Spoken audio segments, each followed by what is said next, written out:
And welcome to The Rock. Welcome back. It feels like a while, doesn't it? Goodness me. Wrexham back at our home. It's a brilliant day. Fantastic atmosphere as well. We've had another festival for local girls teams to play on here pre-match. There's the first ever fan zone behind us as well. And that's all because of the good work of the Wrexham supporters group, the newly formed group who have been talking to the fan advisory board, who listen to them. So there's a brilliant buzz around here today for a big match, because of course in our last league match we took control of the league by beating Cardiff, and now we know it's in our hands. A derby game against TNS today could be a massive step towards winning that title. I'm Mark Griffiths. As always, I'm delighted to be joined by Lucy Scott, and we are really looking forward to a game which is building up to a crescendo-like end of the season. Double-header derbies, TNS here, next week at TNS as well. And after that, can we close the deal out against Swansea and Cardiff? By the way, that Cardiff game will be played at the Stoke Kairos at the end of the month. Tickets are on sale now, and so for the first time ever for a Wrexham women's game, there are hospitality packages as well. So seriously, that is a game to go to. If things go according to plan, we could win the Adran Premier that day. You don't want to miss out on that, do you? But I'm getting ahead of myself. Take one game at a time. That's got to be the important thing that any footballer does, isn't it? So Wrexham against TNS, a feisty cross-border rivalry and a derby with, well, a lot of competitiveness about it. This season we've already seen that. We lost 4-2 at Park Hall earlier on this season, got revenge at Buckley with a 2-0 win. But that was a hard-fought win, wasn't it, Lucia? And these games are always tight and competitive. Yeah, absolutely. It was a good game earlier this season, and I think TNS back then were in better form, and you know it was a good result for us to bounce back from the 4-2 loss earlier in the season.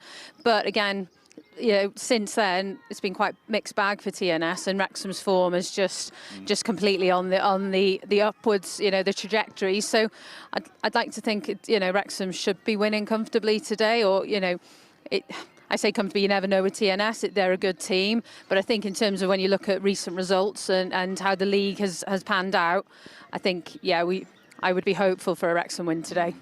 I mean, there have been some great goals in this fixture over the years, and we have a very good home record. So basically, played them here 5 times, lost the first time, but that was when we were a second-tier team, lost here in the Cup. And since then, we've played at home against them 4 times and won all of them. And that is a record that we really need to try and maintain. The one last season, of course, is maybe the most memorable when Lily Jones scored that unbelievable 87th minute curler, an absolute worldie to win it. And if we didn't win it, our season at that point was over. We weren't able to get into the top 4. But yeah, TNS always show spirit, always show grit, and always fight hard in these matches. And although they've started phase 2 disastrously, to be honest, still, they will come here and they will be very competitive.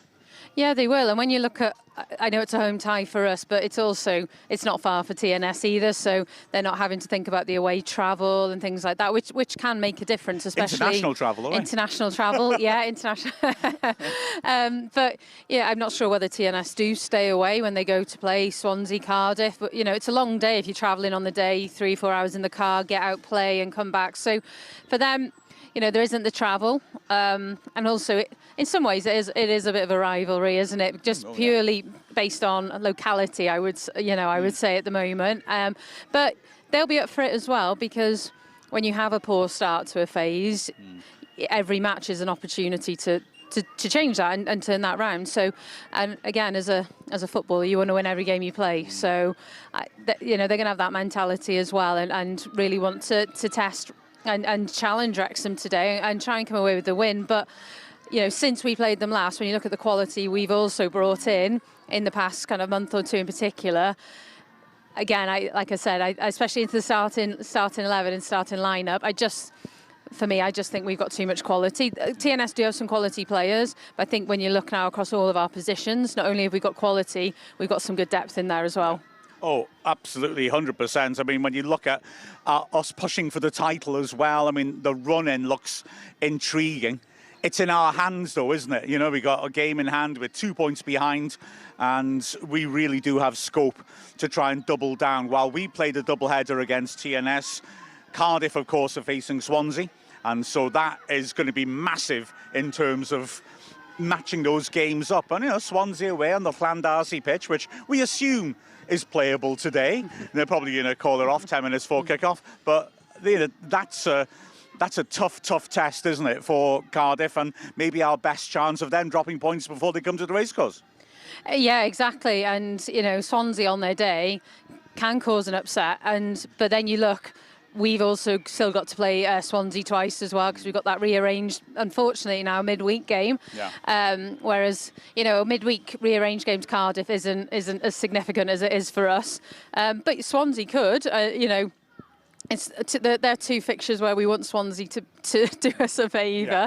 Not often we say that, is it? But yeah, they could cause an upset though, and really go and challenge Cardiff as well. And we, as we've seen, we've beaten Cardiff. Cardiff are beatable this season.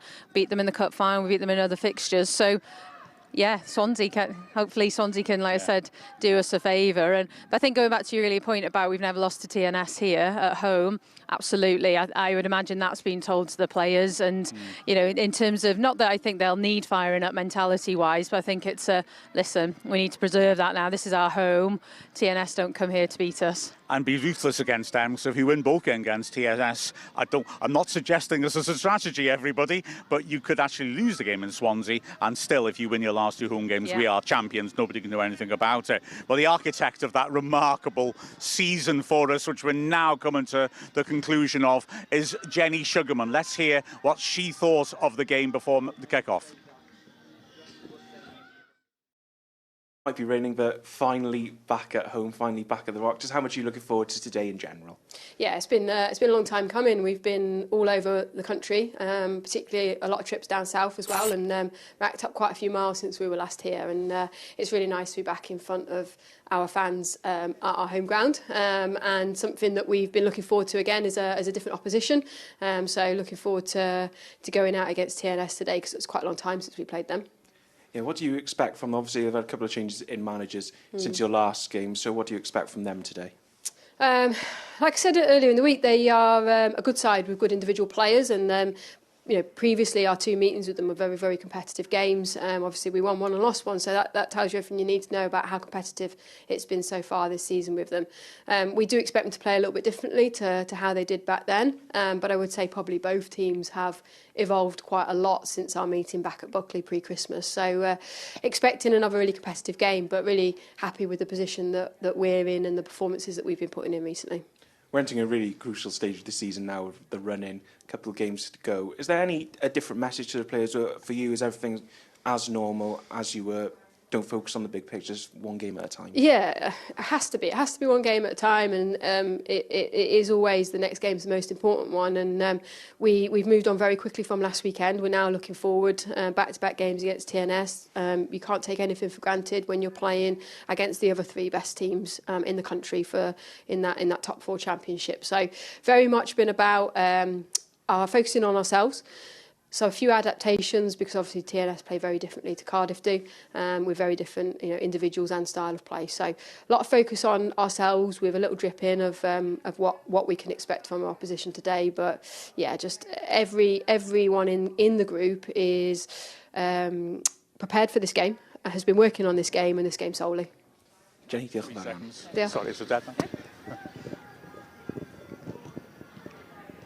What an astonishing job Jenny Sugarman's done. I mean, it's transformative, and we were doing ever so well before she came in. But goodness me, what a season this has been. And our form in recent matches has been excellent. Last Sunday, notwithstanding, obviously, but in the league, we really have been relentless in the way that we've been driving on, winning game after game.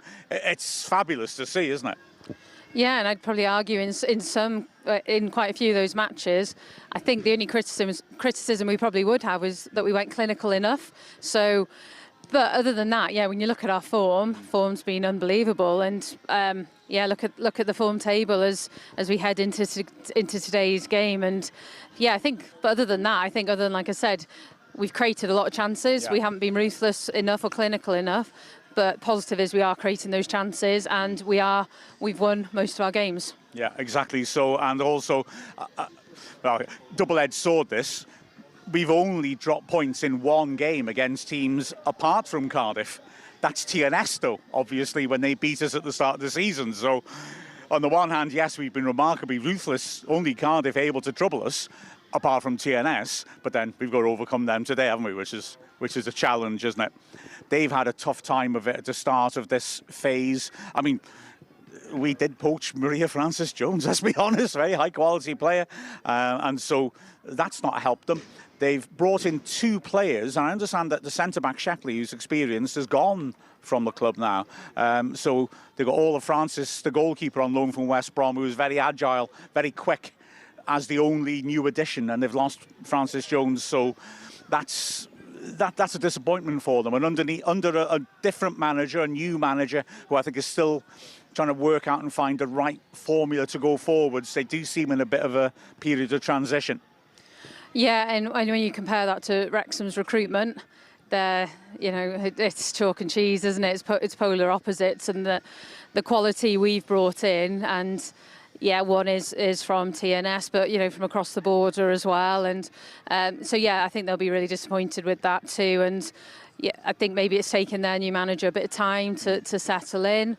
I know you were saying pre-match, Mark, about the change in manager seemed quite sudden. Yeah. Previous manager seemed to have started quite well. Yeah.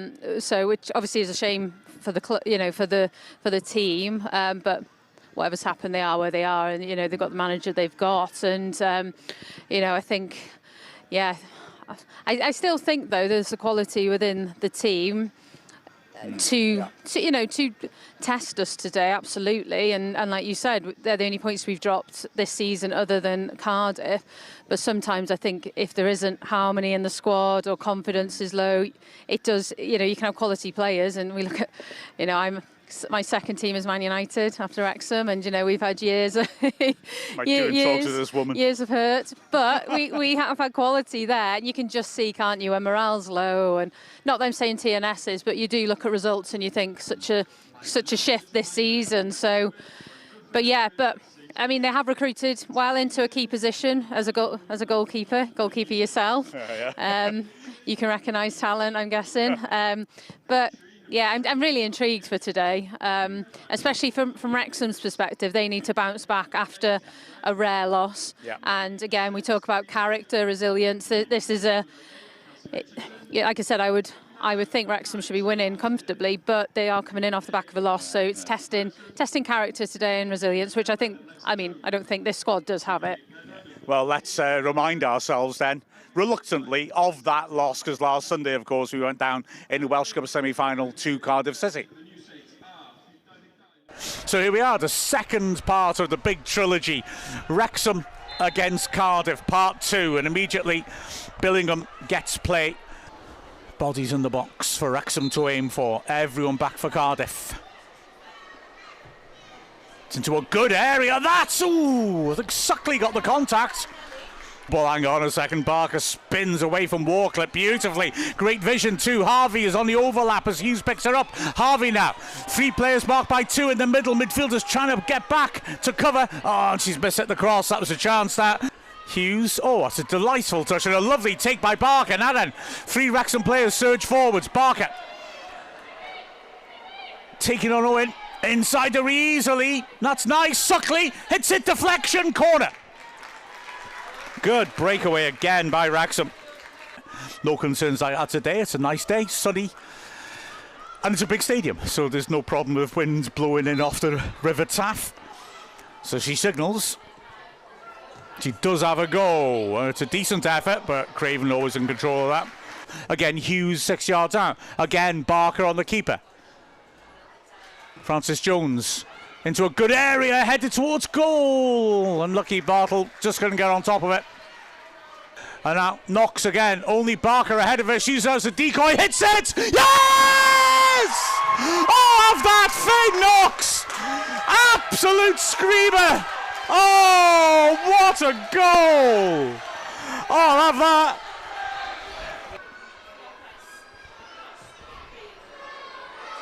Ooh, it's dangerous. And Bowen could have done better. Cardiff equalise on. Wrexham did not defend that well. An equaliser. It's against the run of play, but that's what champions do, isn't it? Suckley now. Barker's made a nice run. That's a lovely pass. Keeper's way off her line. Barker sets herself. Hits it. Yes! Barker! You knew it! You knew it! She saw Chamberlain off the line! She did exactly that to Chamberlain at Buckley earlier this season. She's done it again. That is a superb finish. What a strike by Barker. So Barker, given the go-ahead, waits till she's ready. Yes! Barker scores! Wrexham 3-1 up at Cardiff. Sensational. We've come here to Cardiff, the home of the champions, the home of great champions, and put in a performance like this. Absolutely magnificent. And there we are. The final whistle. Wrexham win 3-1 at Cardiff, and look at those celebrations. The Wrexham fans absolutely thrilled. The ultras in the crowd going mad, but goodness me, that was superb. Well, that was a game, the standards of which we need to match, but after losing last Sunday, of course, we need to show that quality that Phil Parkinson's team's certainly been showing consistently. Bit of bounce back ability and strike back against TNS. Now our team, not too many surprises in all honesty. Ava Suckley comes in, and apart from that, it's the same team as played last week. So we'll be having Rosie Hughes on the bench and also Liv Fuller on the bench again. And that's great news. I mean, she came on for 20 minutes last week, looked really sharp. When she came back from that bad injury last season, she was back in starting games very, very quickly. And it'd be great to be able to assimilate her back in for the end of the season, wouldn't it? Yeah, absolutely. And, she's had a bad run of luck injuries-wise, so it is great to see her back. I know how hard from Dell, how hard she's trained, so to get herself back to this position. So yeah, absolutely, and she's a quality player. So to have her back, but also leadership-wise, that senior person around it is great for this team. So and a great other option, as you said, in the run into the end of the season. Yeah. So yeah, Suckley will be up front as well, with Barker and Knox behind. And also the other big news, Lily Jones is fit to start, which is fantastic. She's been struggling lately. She hasn't managed a full 90 for 5 games, but it's great to see her back, because it also allows Faye Knox to push forwards. And we saw at Cardiff that when she's deeper, she can still be outstanding, but to have her in a freer, more attacking role really is a threat to other sides. Yeah, absolutely. And I was just watching Knox in the warm-up, just some of their shooting practice. It's just effortless, just curling them in from kind of 20, 25 yards out. And she is quality. So having her as an extra attacking threat with what we think will be Lily and Smith in those kind of holding those positions behind to free up Knox. Yeah, absolutely. It makes such a difference. And Lily, just both of them. We always talk about Smith in particular. She just goes about her business. Same with Lily. I know Lily can bang one in from 30 yards, but again, Lily goes about her business, just gets on with it as well. So having them as the three, just quality in there, isn't it? So yeah, it's great to have Lily back. Oh, 100%. And then we look at the TNS team, they appear to have gone to 3 at the back, which is a slight surprise, or maybe not, when you consider that they've started phase 2 with 2 home games and they've let 5 goals in both. So they are missing Maria Francis-Jones, no question about that. They started off with Mia Davis playing as a right back, but she's more of a centre back really. And yeah, now they've gone whole hog, it seems, and have actually got 3 central defenders. That attacking lineup looks promising. Tier and Chapman, quality players, both signed new contracts on Thursday. And it looks like Lexi Jones, a Wrexham-born young striker who scored the winner against us at Park Hall last season, looks like she may be playing as a wing-back, which is very bold. I really rate her. I think she's very, very good. But as a wing-back, that really does suggest they're gonna come at us. So interesting looking side for them. Yeah, and I think this season, when you look at Suckley for us. Suckley has also played as a wing back in some of our games. So I think when you've got pace, I think that's why we see sometimes pacey players go into those wing back positions. So I imagine maybe that's why, but also the attacking mindset, the attacking intent of obviously a forward is probably. Is it not necessarily more than a usual wing back, but it's naturally there, isn't it? So I would think pace and mindset is maybe what's led to that. And then talk about pace. Well, Katie Barker has pace to burn, and she is currently in the Golden Boot position. However, considering how remarkable she's been this season, it's hard to believe that perhaps there's competition. But there is, not least because Chloe Chivers, in that 5-2 loss TNS had last round, scored 4 goals against TNS. So she's only a goal behind her. In 4th place, Amy Deacon is suspended today, so that's 1 game less she'll be able to get an impact in. But Barker has been just utterly remarkable, hasn't she, in her impact and in her combination play with the likes of Hughes, Mahmood. Yeah, she has, and I'll be honest, I think she could have added another 10 onto her 17. When we look at the chances and the positions Katie's been in, like I said, I think she could have added so many more goals there. But obviously what isn't included in the race for the Golden Boot is how many assists as well. That's very true. So I'm not sure if you've got it, our statistician here, but she's got a lot of assists as well. So she not only does she add goals, she adds assists to obviously to the team as well. But for me, I think I was surprised to see actually Chloe Chivers so close. But like I said, I wonder if Katie thinks I could have been a few ahead there. But you know what, makes it more exciting as well, doesn't it, in the race for the Golden Boot? So, and actually, I mean, it's probably going to be a two-horse race looking at this now with the numbers, but you don't know because Swansea have scored quite a few in some of the games, which have all the other games except Wrexham and Wrexham and Cardiff. Barker has 6 assists in the league. This is all in the league, and she has the most goal involvements, 23. But Chivers has 22, so fair play to her. Should we go back to the other end of the pitch as well? Because a new arrival who's made a massive impact in defence is Michaela Greygoose, and we were able to catch up with her earlier in the week.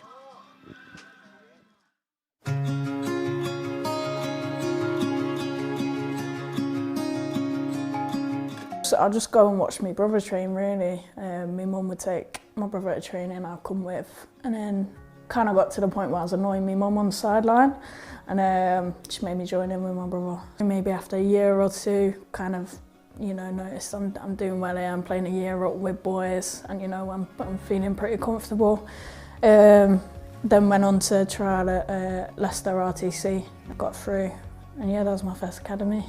I was like, oh my God, I'm playing for Leicester, like, it's the best thing in the world. Probably felt dead cool, I think everyone at kind of this point in their career kind of masters that, whenever you need to keep that headspace of, you need to focus and lock in now, you do. And then when the time comes, you can have a laugh, you do as well. Yeah, I think with, the young girls that we get in, I think it's important for all the kind of older girls that have got a bit more experience from the team just to, kind of help them a bit with that and, just bump them on and kind of steer them in the right way.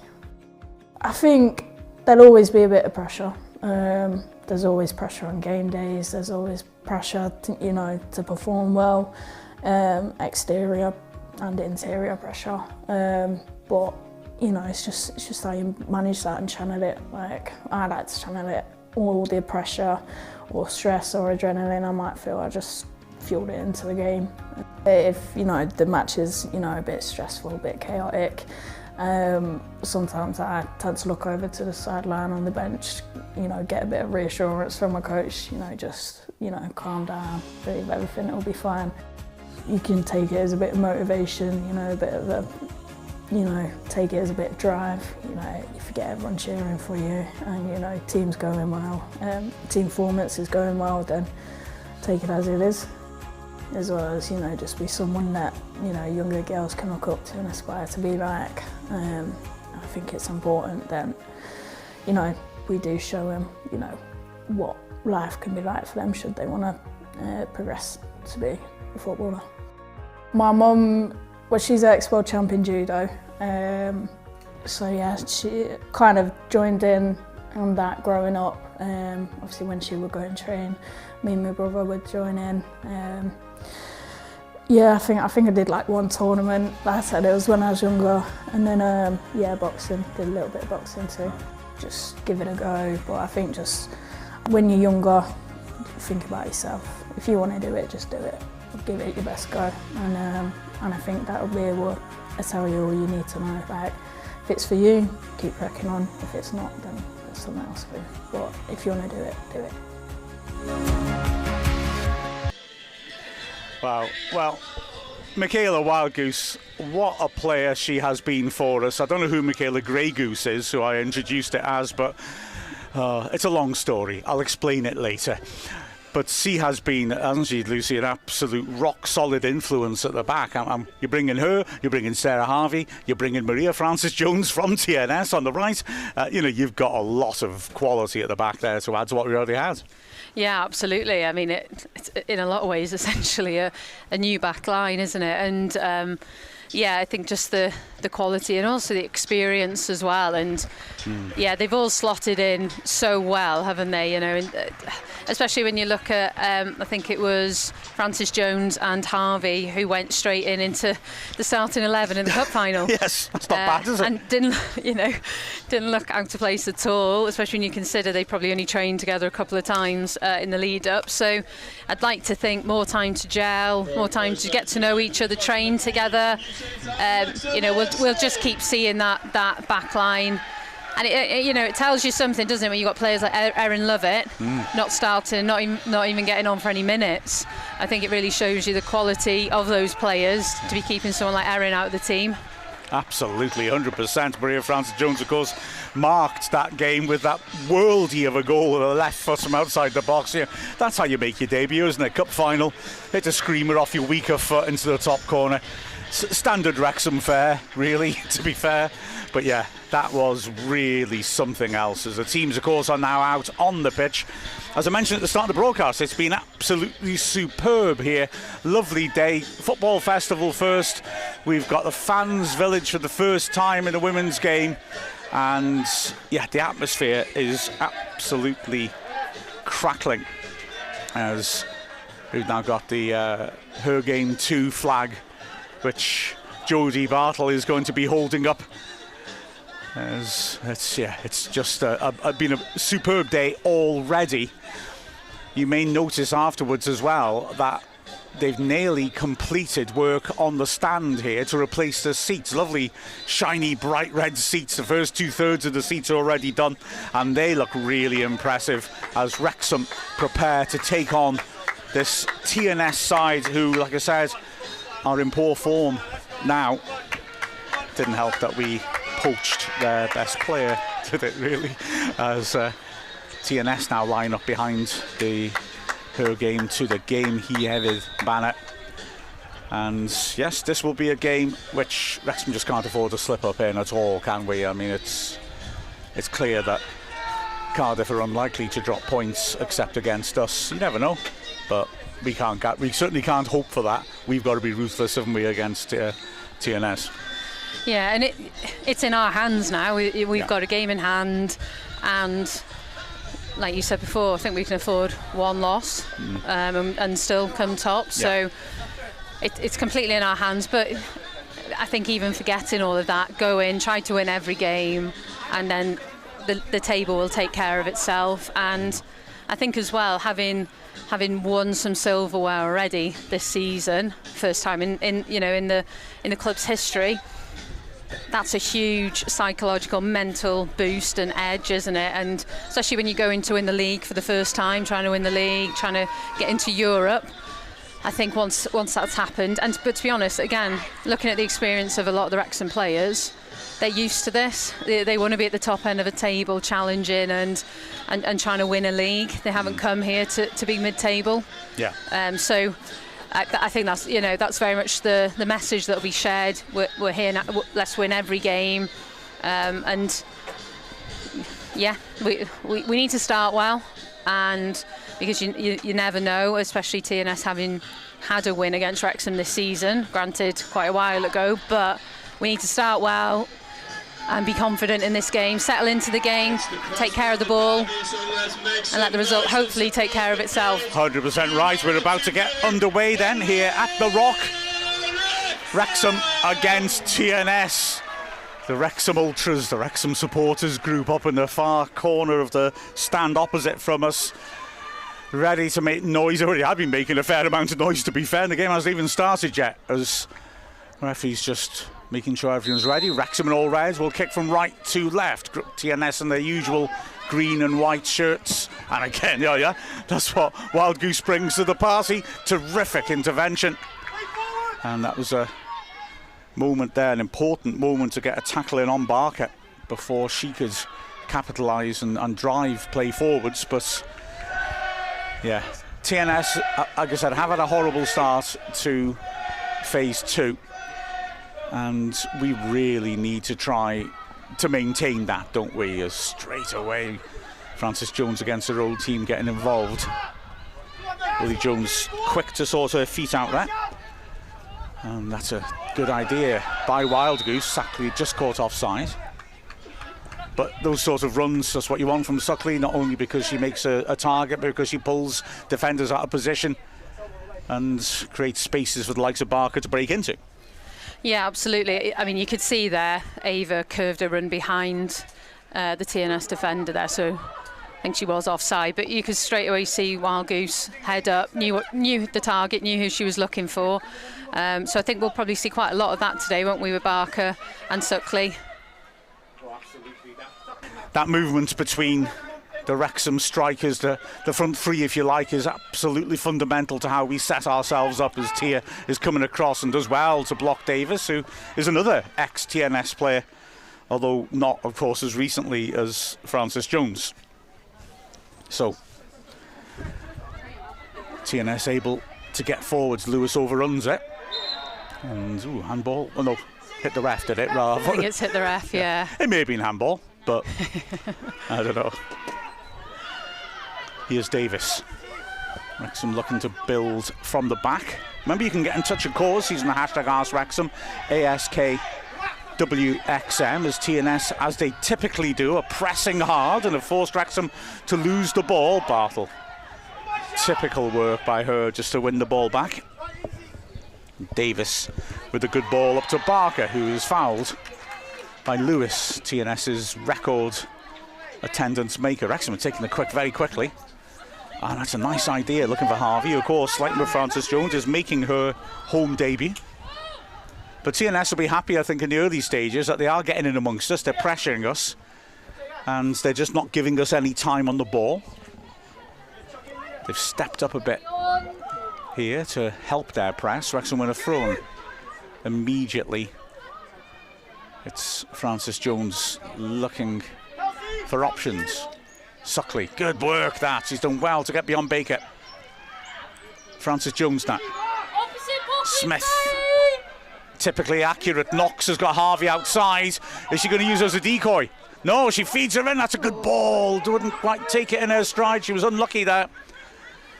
But Harvey, notably off the ball, has been trying to get ahead of the ball and gotten into a nice position there. Here's Smith now. Smith to Wild Goose. Smith allowed space to turn. That's nicely done. Decent pressure on her from Harrison, but Harvey looking for Knox. Davis strong. Knox is a bit unlucky. No, she's not. She's won the free kick. Fair play to Knox. Really persistent, wasn't she there? Yeah, she was. Yeah, I think initially it was 50-50, wasn't it? I think both in a physical battle there, but yeah, I think as Knox has broken away there, I think she's been caught, so looked like a free kick to me. Yep, no arguments here.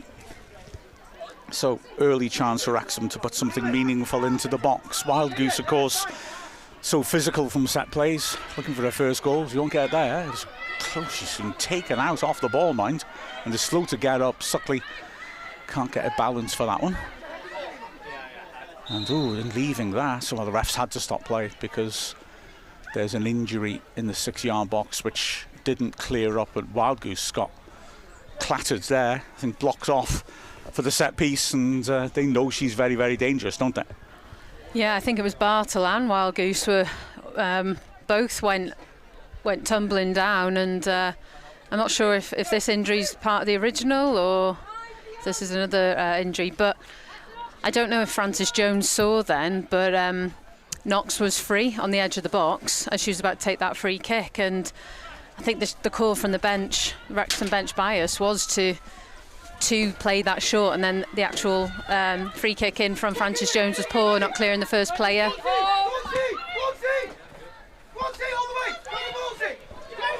Here's Harvey. Oh, Knox trying to help her on for Suckley, not quite, but cute idea. And now Wrexham recover Smith again. I'm going to get repetitive strain injury from saying Smith tidies up every 5 minutes in Wrexham games. Looked like a late challenge, not given. And now as a result, there's danger, not for long. Offside flag goes up against Jones, but Wrexham were not impressed with that decision there. And certainly they're looking a bit physical early on here, Nes. They're obviously fighting our threat with a robust approach. Yeah, I wonder as well if that's going to be in general or more towards Frances Jones, if that's a feeling moving cross border. But Barker's flick doesn't find Suckley. It's in midfield, and here's Barker again. Bartle. Again, Harvey just stretching out play, offering. Wrexham goes central, but she made a great run, and now Knox picks her out. And I think if Harvey had just looked to let that roll rather than take a touch, she probably would be in a better position to run at the defender. Good vision by Knox, who's drifting around into deep little positions and making it hard to pick her up. Yeah, she is, and there's been a couple of chances like that where I think Harvey's come in too narrow. If she can hold her width, she'd have far more space. Harvey's cross, well dealt with by Webb. Frances Jones, great pace to get across and pick up the loose ball. Davis. That's good. Lily Jones round the corner. Frances Jones does well. There's Lily Jones, and she accelerates. That's nice. Players in the box to aim for. Good ball for Suckley. Well, great work by Howard. Can Knox get a balance right? Oh yes, Frances Jones against her old team. And Wrexham take an early lead, and it's her left foot again, just like in the Adtran Trophy final. Well, she's making a habit of this now, isn't it? Give me on my weaker foot, and I'll bang it in for you. Goodness me. What a build-up play though as well. Great work there from Frances Jones to Lily Jones. Great ball in. I actually thought as well there was a bit of a push on Suckley, who in the air kind of threw her off, but where that ball's fallen as well, you could just see from where we were the space that Frances Jones, when she picked up the ball on the edge of the area, you can see that space she had to drive that ball into the bottom right corner, and I think the keeper was unsighted, to be honest. But yeah, great finish. Yeah, and it was such a crowd, wasn't there, in front of her? Written in the stars for Frances Jones to score. Yeah, exactly. And she's really got off well in terms of scoring goals, which isn't what we bought her for, but we'll take it.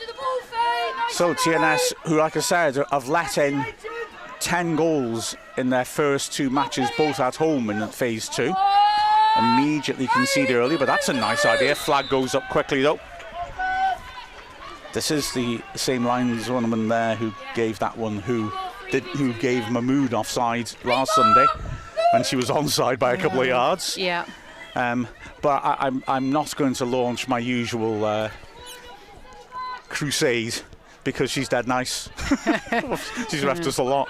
Lily Jones feeds it forward towards Suckley, who can't quite get there. But no, it was an honest mistake, to be fair. Here now is Harvey. Smith. Harvey Smith. I thought we were going back to the 1970s BBC Sports Personality of the Year award then. But there's an obscure one. That looked like a foul on Davis. This time it is given. Daniel in Maine has got a great picture of the Wrexham team with the Her Game 2, the Game V Hefyd banner on Ask Wrexham. As Suckley does well to get there. Chests it down despite pressure from Webb. Knox again is doubled up on, and that time she's just forced Knock it a bit too heavily.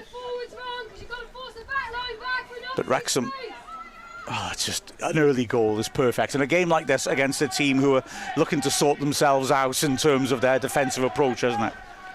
And also in weather like this as well, it's really coming down now. So, yeah, like we said, we needed to start this game well, and that's what we've done. Exactly. As the dangerous Chapman wins the ball, but Smith tidies up, shall we say? It's helped onto the right-hand side. Davis, good direct pass. Wrexham like doing that to the 10s. And Barker, this is typical, clever vision as well. Suckley helps it on. She was looking for Barker. Howard, who's on loan and goal from West Brom, is very quick off her line. I saw them playing Cardiff in the first game of Phase 2. She's extremely quick off her line, as you can see there. She also has not got a good kick in terms of goal kicks. And Cardiff, frankly, every TNS goal kick was like a set piece for Cardiff. Wrexham are aware of this. Can we capitalise on it? Speaking of Cardiff, of course, the tickets are on sale now for that massive match, our penultimate match of the season at the Stoke Kairos against Cardiff. I'd exhort you if you're able to get there. That's massive, massive game, that. Hospitality packages as well for the first ever time available for a Wrexham women's game, as that's tidy work. Of course, it was Smith, I then realised. Wild Goose, that's nice. Now then, Jones made a lovely run round the outside of Barker. She knows she's there and feeds her in. Pass just a little behind her, but Jones looks for the incisive ball. Harvey can't get there. Harvey's getting into some fabulous positions, isn't she, in attack? Yeah, she is. And actually there, I think if Barker was able to pass that ball earlier to Lily, Lily Jones, she was free and through. But yeah, Harvey's doing really well to come in from that wing back. In that situation, great, getting into the box. Whereas, like I said before, if she can still hold her width, then she's got more space herself. The refs allowing a lot of physical stuff to go. It's a good step in. Lexi Jones wins the throw on the halfway line. So they've matched us up, haven't they, really, with Jones and Chapman as the number 10s. Referee, well, plays on again. TNS seemed to have the ball then and stopped it. They thought a free kick had been given. Tier is tearing across to try and stop Bartle. She's playing up front, in front of those two number 10s.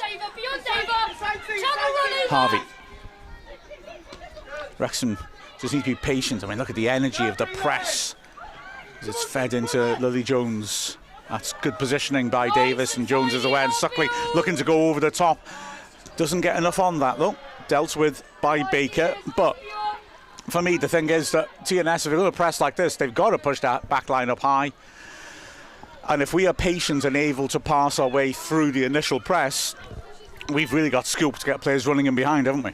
And especially with the pace that we've got in our front line, absolutely. But when you play a high press game, it can produce reward, but equally you can tire quicker as well. So that's why it was so important for us to start this game well and get a goal, just to keep that, have that early pressure on TNS. 100% right. As Wrexham lose the ball from an attempt to get the ball quickly in behind the defence, throw-in goes TNS's way in the end. Lily Jones, she's just limping a little bit. Don't like the look of that. She's obviously been coming out from an injury, maybe not. Anyway, TNS looking to pull themselves back into this game. The bounce favours Bartle. She looks to run it behind, goal kick. Great defending that as Tia was pressuring her.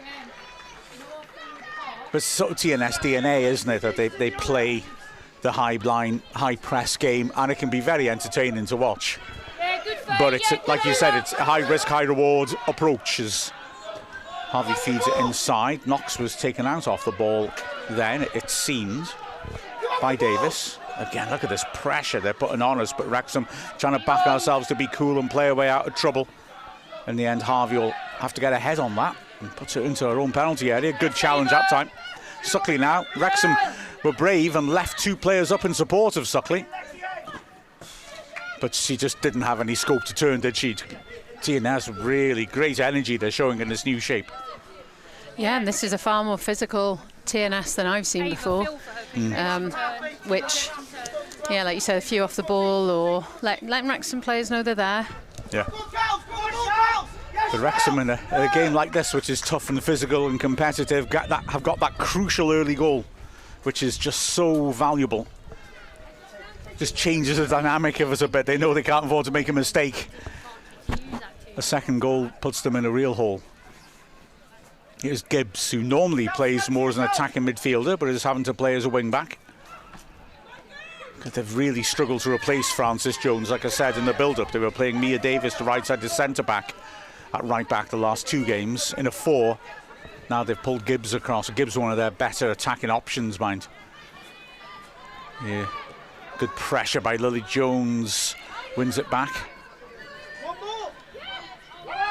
Gibbs is available instead. That's a nice idea over the top. Looking for Chapman. But she's not got that right at all. Wrexham will take that. But we're going to have to be patient here and make sure that we're calm on the ball and let them chase shadows, let them run themselves down into the ground, and then we know how fit we tend to be in the last half-hour games as well. Yeah, absolutely. And, you know, we've seen that across this season countless times. You know, the team doesn't tire, which is great, especially in comparison to other teams. But that ball there towards the wing-backs is what we're going to see a lot of, I think, from TNS. And there, I mean, the sort of movements you see all the time from Wrexham. Barker overhit the pass, but Wildgoose done so well there to nip in. Well, Chapman waited for it to arrive. But yeah, Barker then, the way she drops deep and then just spins and leaves players for dead. Brilliant stuff. Again, Francis Jones gets hits from behind. The ref does give the foul that time. The referee clearly not aware of the players in that, you know, frankly, when the ball spins loose and it's a foul, don't play an advantage when Phoebe Davis has got a 50-50 to go into when the person who's fouled her teammate. She's not going to pull out, is she? She absolutely wasn't pulling out of that, no. That was brilliant. So luckily, Lexi Jones survives with her life, and it's a free kick to Wrexham in midfield.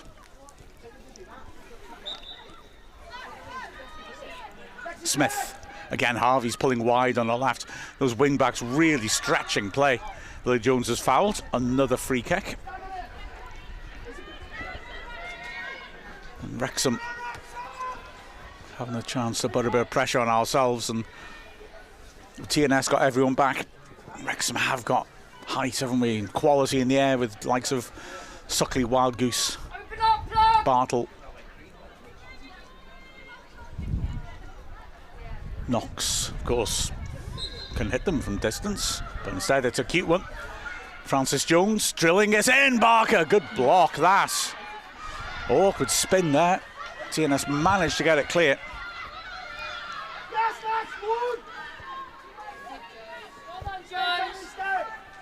Yeah, Wrexham working a cute little move. Harvey, that's nice, is it?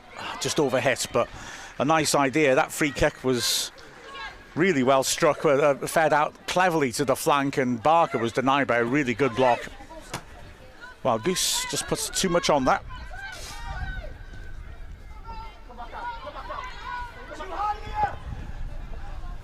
Baker, good accurate ball. Jones turns, good idea, but Phoebe Davis blocks the passing lane well. It's dropped loose. Barker again, snapping in, looking to cause trouble. Baker once more. It's a nice turn. Now then, Jones on the outside. Tia feeds her in. Wrexham want the offside. Don't get it. Jones can't keep it in though. But yeah, that free kick was cleverly worked earlier, wasn't it, by Wrexham? Just pity for Barker's point of view that the defender was switched on. Yeah, absolutely. And I think that's what it should have been earlier when we were talking about. I think that was the corner. But yeah, well worked. You know, one of the wall obviously does follow and go out to Francis Jones, but it was really well worked, and it's great to see different free kicks and corners tried from Wrexham as well. Absolutely, Wrexham have looked good, haven't we, with set pieces this season, inventive. And we've got an awful lot of really good options as well in terms of taking the dead ball, throw-in taken. Knox heads it partly clear, and now here is Wildgoose, who, like I said, I introduced as Grey Goose earlier. I was explaining before the match I was proud of myself for not calling her Grey Goose. Crew used to have a goalie called Grey Goose, and it stuck in my head, and I've managed to avoid saying it as Wrexham get a free kick in midfield. I've managed all the time while Goose is here to avoid saying Grey Goose, and then I went and said it in the pre-match, didn't I? How embarrassing. Now then, Davis was caught, wasn't she? Yeah. Caught after the whistle went, I think, for the initial free kick. She looks like she doesn't. Yeah, she doesn't want treatment. But yes, so I went and called her Grey Goose. It was only a matter of time. I can't believe I've stood out this long. Listen to the Wrexham ultras cheering her on as Davis gets up. Yeah, we were talking about the golden boot, and I started thinking about linking that to golden boot and then the golden goose, and I just got very mixed up and went and said Grey Goose, gutted. I'll try and stop, although I've said it about 5 times now. Knox loves it in these possessions. That's a good tackle. Decision goes her way, but she just loves getting up into the advanced positions and dribbling along the goal line. It's quite unorthodox in a way, but she loves doing it, doesn't she? Yeah, she does, and she gets lots of success from it, and she's such a handful, isn't she? Such a handful. But yeah, but she's also relentless. Yeah. Never gives up. So even then, you know, from here, I kind of thought that had gone out actually for a goal kick, but kept going, and she's won the corner. So yeah, she got an assist like that a couple of games ago. Here she plays it short. It's cutely done to cut back in. Frances Jones to Knox. Knox is always going to back herself to play in that situation. Howard will take that, and Knox gestures angrily at herself for the delivery. Early ball is not accurate. Tia hasn't got much of a chance there, but she's put a good tackle in on Wild Goose. Tidied up in the end. Craven gets rid. And she's aware that Suckley's the aerial target. She does get the decision. It's a proper robust derby, isn't it? I mean, it's very physical. And I think, to be honest, every time the ball's going into Suckley, she's getting, I don't know if clatter's the right word, but there's definitely pressure. That's a nice idea. Unlucky Frances Jones trying to find Lily Jones. Lily Jones, coming back from injury, is really covering the ground superbly well.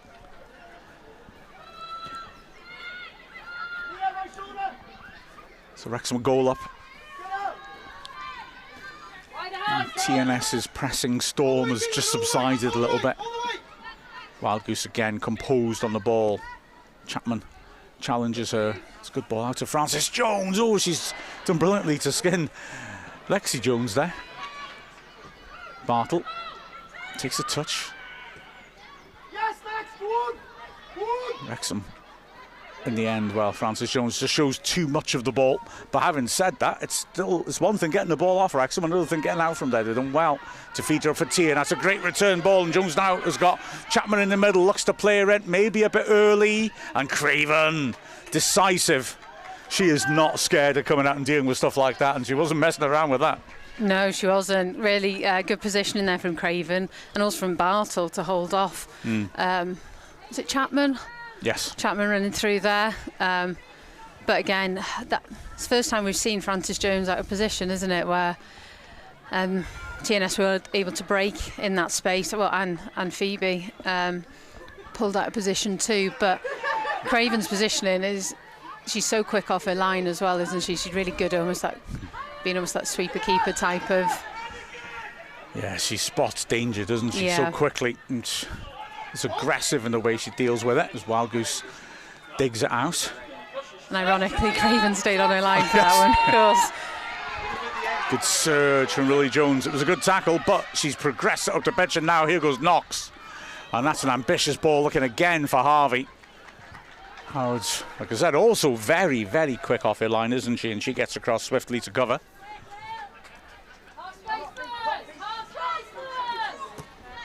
Just Jim on arse. Wrexham has spotted the donut truck. Absolutely, yeah. There's a donut truck at a Wrexham home game that I can recall. Tia looking for Chapman. Will she keep it in? Wild Goose just not messing around there. I tell you. Didn't make contact. Good job she didn't make contact. Yeah, we saw one in the final, didn't we, against Cardiff in Bangor. There was one quite early on, and she just needs to be careful, especially 1-0 up, early on in a game. Oh, here's Barker again. Unlucky again. The final ball wasn't quite there. But Leah Lewis is going to get repetitive strain injury from spinning around, or whiplash from spinning around all the time as Barker just takes a touch and turns it around her and goes sprinting in behind. She's done it, what, 3 times now? That's good again from Wild Goose, who's a real force of nature today. Knox, that's a lovely reverse pass, just the sort of ball she likes. Barker's in the middle. Flag went off though. Side. You know, why can't the linesman be distracted by the sight of a donut truck? You know, I mean, all human life is here. You can come here, you can have a donut, a coffee, and then round it off, of course, with some minerals from the truck behind the pitch. You knew I was going there. Lucy has a resigned look. Oh, here he goes again. Chapman does well. That's not the worst idea, but you know, we are really blocking those passing channels, hurrying players into passes, aren't we, when they get into our last third. I mean, I'm surprised that we're not seeing TNS using width more and going through our wing backs more. It's a heavy touch by Harrison, and Francis Jones back to Suckley. This is good. Oh, it passes inaccurate. Oh, Francis Jones as well. Lily Jones will hit this. Ooh. And the deflection takes the pace off it. Of course, after last season, Lily knows she'll hit a shot from anywhere against TNS, won't she? She wants a repeat of that amazing goal she scored last season. Did they do a league goal of the season? Not that I'm aware of. But surely that was a winner. Yeah. It's a screamer, wasn't it? Now then, Tia has pulled out to the left and is having a go at Davis. Good surge by her. Davis has done really well to stick with it. Tia's got a bit of pace about it.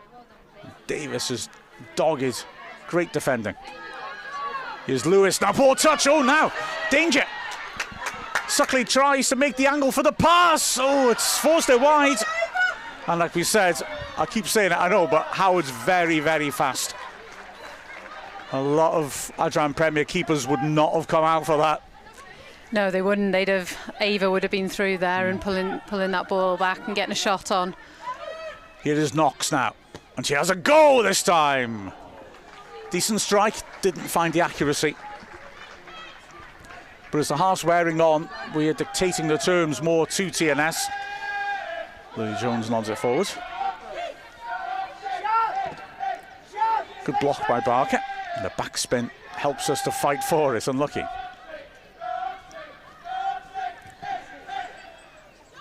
Here again is Tia. Jones looking to run in behind. He's the target for that pass. Oh, let's stay in. It does. 1 against 1 in the middle. Wild Goose picking up Chapman, and players are arriving. Gibbs at the far post. Chance for a shot, perhaps. That's a decent ball in. That's a good hit. That's a good goal. Really good finish. Wrexham will be disappointed, maybe.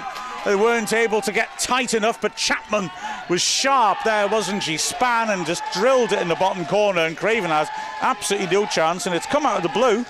But fair play to TNS. They've hauled themselves back into it. Yeah, and that's the first TNS attack we've seen where they've countered really quickly. And I think that was deflected. Was it off Bartle? I think she might have got a nick, which, I mean, it was a good strike. Obviously, Craven's nowhere near that in the corner, but I think there was a bit of a deflection there. It just shows how quickly this game can change, because we've gone from attacking really should have, I think, a better ball through to Ava. We should be looking at being 2-0 up, and then a minute later, TNS break. It was a good break, but we gave some of their players too much time there. They got a little bit lucky with the ball into Tia, but good finish, and that reminder that TNS aren't just going to roll over.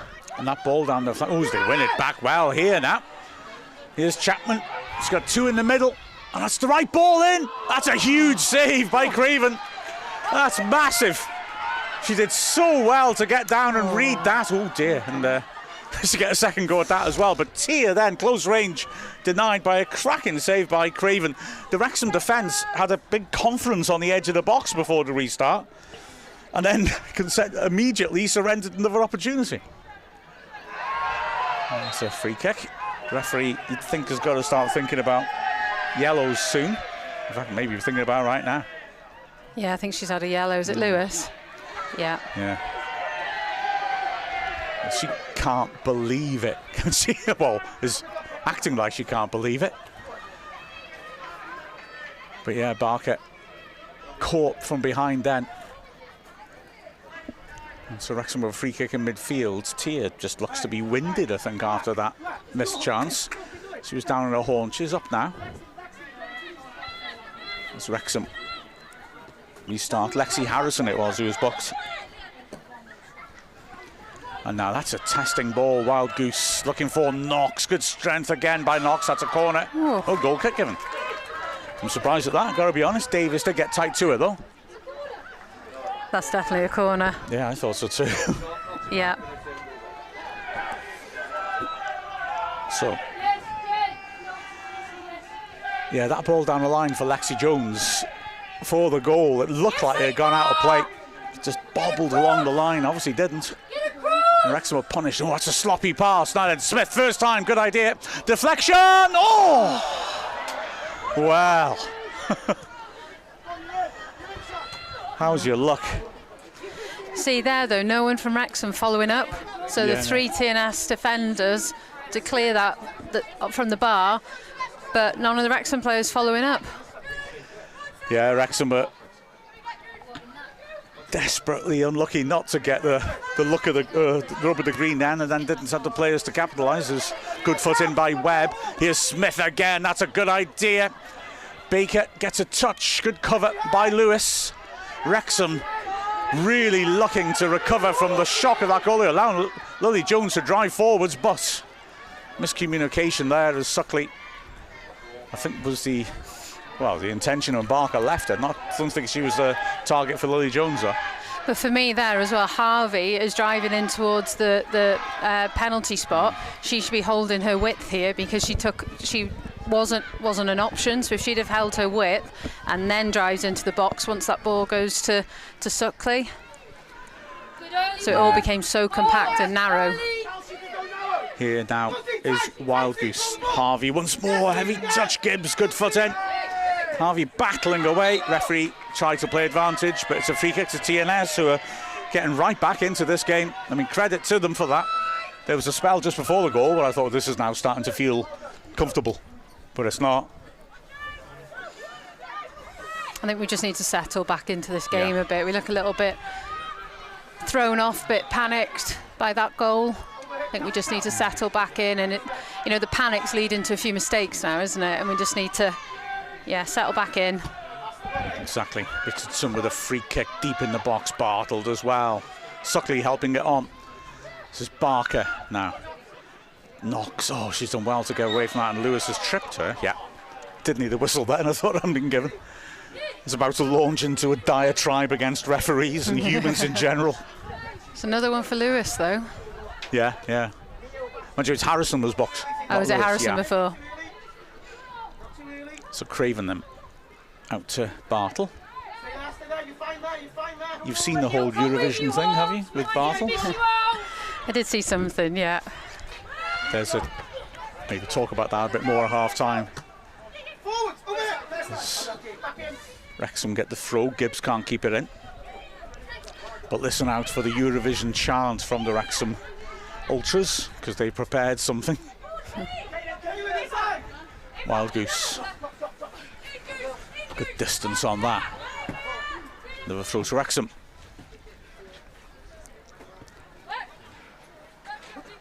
Wild Goose.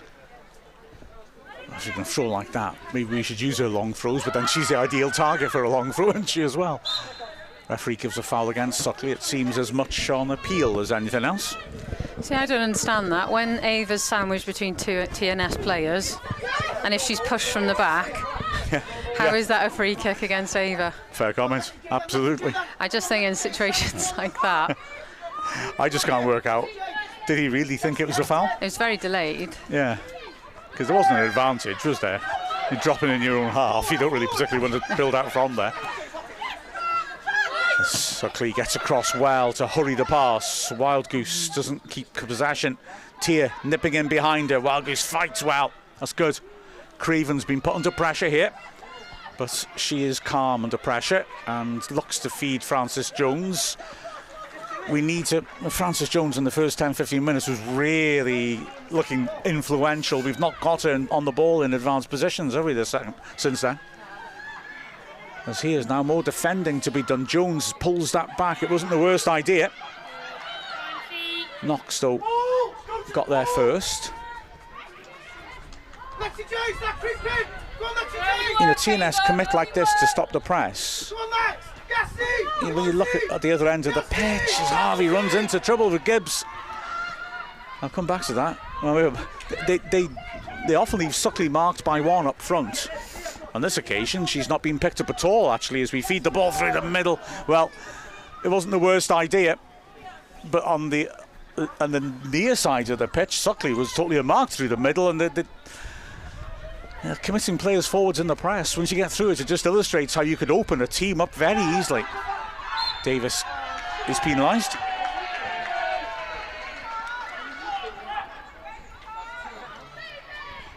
So yeah, Wrexham having to battle away. It's still 0-0 at Swansea between them and Cardiff.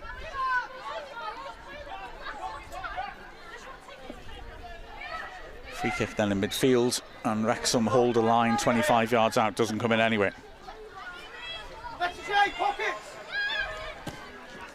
It's much too straight.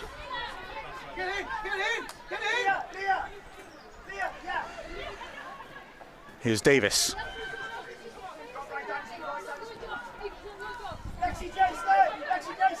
Wrexham again just looking to draw TNS onto them.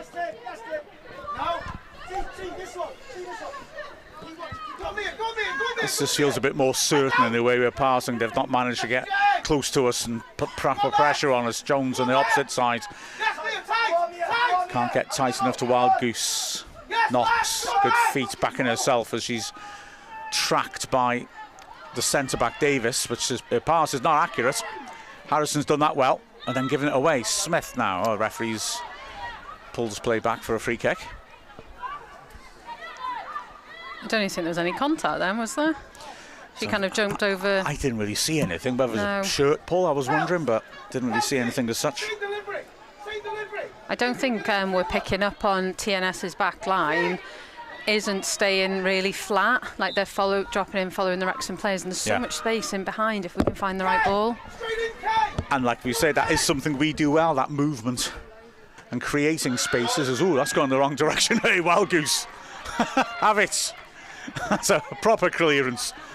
And Lily Jones then is, well, if that was Callum Doyle, that would be a free kick. Callum Doyle gets fouls all the time given for that because he's not able to disappear when a player runs into him. That looked more like a foul than the ones that keep getting given against him. Not that I'm a conspiracy theorist, but here's Smith. And Harvey had not had a chance to get up on that occasion.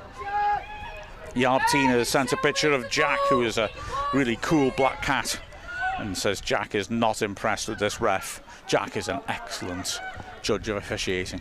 That's all I can say.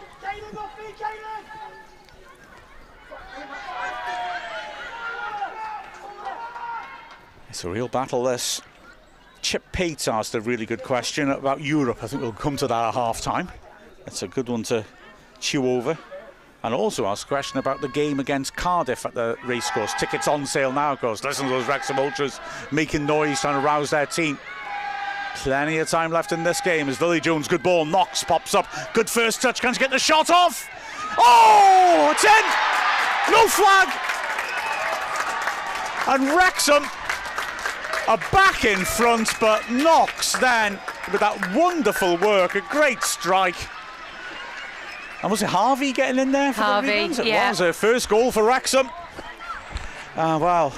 We just needed that to calm the nerves a bit, didn't we? Yeah, absolutely. And Knox, just give her a little bit of space. She can really create out of nothing. And just her first touch was so good there to give herself some space.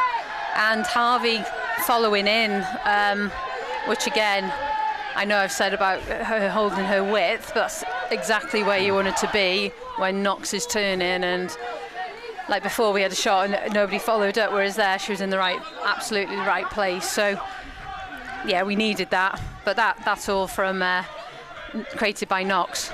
Yeah, Yeah, great work by Knox. And like you say, with a wide player like that, it's knowing when to make that run, isn't it? When you hold the width, when you then make the run inside, because the width has stretched out the defensive line, hopefully, and there should be space to attack. And well, the proof of the pudding's in the eating there. She's got her first goal for Wrexham.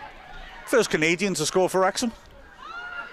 I think in either gender, as Wrexham get a soft free kick. I was thinking Canadian players. Yeah, Don Ferguson. Is that? Good stat, that. Yeah. But Don Ferguson was a Canadian goalkeeper playing for Wrexham in the 80s. He's a nice bloke. And he's now in charge of goalkeeper coaching in Vancouver. Harvey is from Toronto. As Wrexham again just staying calm under the press, but ultimately it does succeed. Throwing. It's a rare mistake, that, I would say, from Bartle. Yes, exactly. Tina responds to what I said. Remember, everything is Doyle's fault. Yes, that's right. I mean, what's a decent effort. Well done, Craven. Kept her eyes on it, just bouncing in front. Could have been awkward, but she made sure she was rock solid. Yeah, Tina is right. Everything is Doyle's fault. All referees know this. He is responsible, of course, for the failure of the Treaty of Versailles after the First World War. If you want to send in on Ask Wrexham other things Doyle is responsible for, absolutely, the collapse of the Greek drachma, that was him. That's a good idea. Barker's got two players attacking the box. Looks for Suckley. Alert work by the experienced Webb, but Suckley's unmarked in the middle now, and she's found her, has she? Oh, wow. Not sure if she got a touch onto that or not, but that was a real opportunity to pick her out. Yeah, she was completely unmarked there, and Barker saw her. Not sure whether she lead with a shoulder. I can't really tell the body position she got into there, but it was a great ball in from Barker. And we need Barker in the game more. Yeah.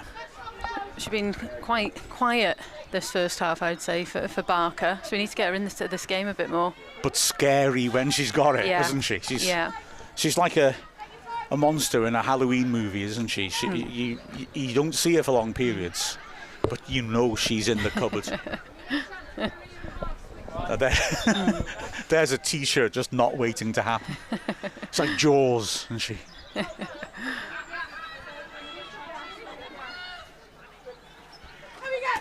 Knox gets it well, heads are out of play. Oh, actually, I'm giving these examples. I watched The Birds, the Hitchcock classic, last night. Oh. That was a chuckle. Oh. That sounds like a fun Saturday night. I live my life my way, thank you very much. You go ahead. No judgment here. I put it on mostly for the cats. But Laszlo's deaf, he couldn't hear him.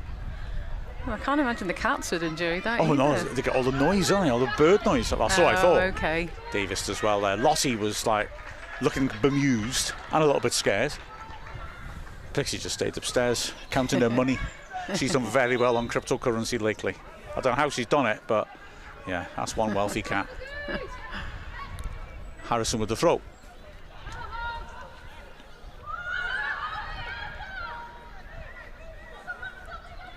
Wild Goose back to Craven.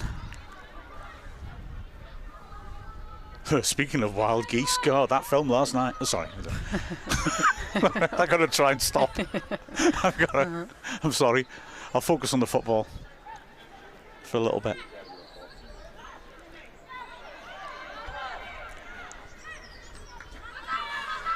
Oh, what's a poor touch now then? Barker emerges from the cupboard. Knox can't quite get there. Lewis does well to get across.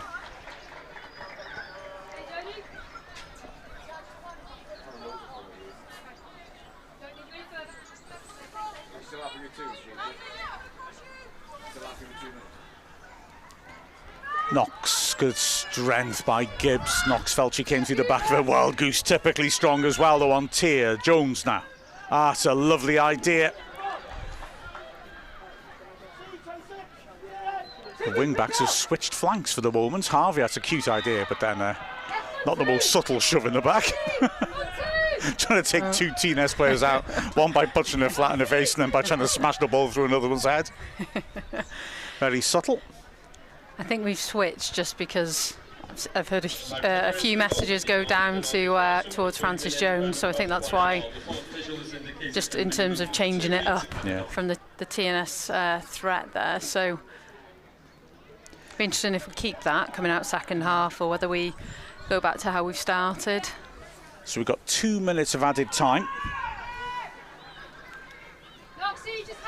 And I'm not just saying this because we're in earshot, but I like this fourth official. He always seems pretty cool. And we've had him a couple of times at Buckley, and I always make sure he turns the board around so we can see it. Good bloke.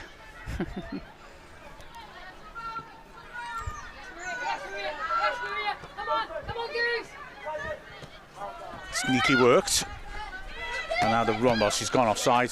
But the interception, ironically, means TNS keep possession with the throw. Back a bit, 3, please. Thank you. No. They're happy there.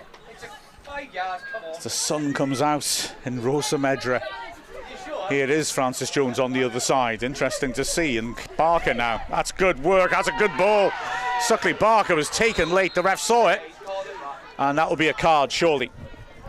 Like I said, they have been very physical. It's Webb, is it? I think he's been booked. Did it from a distance, the ref.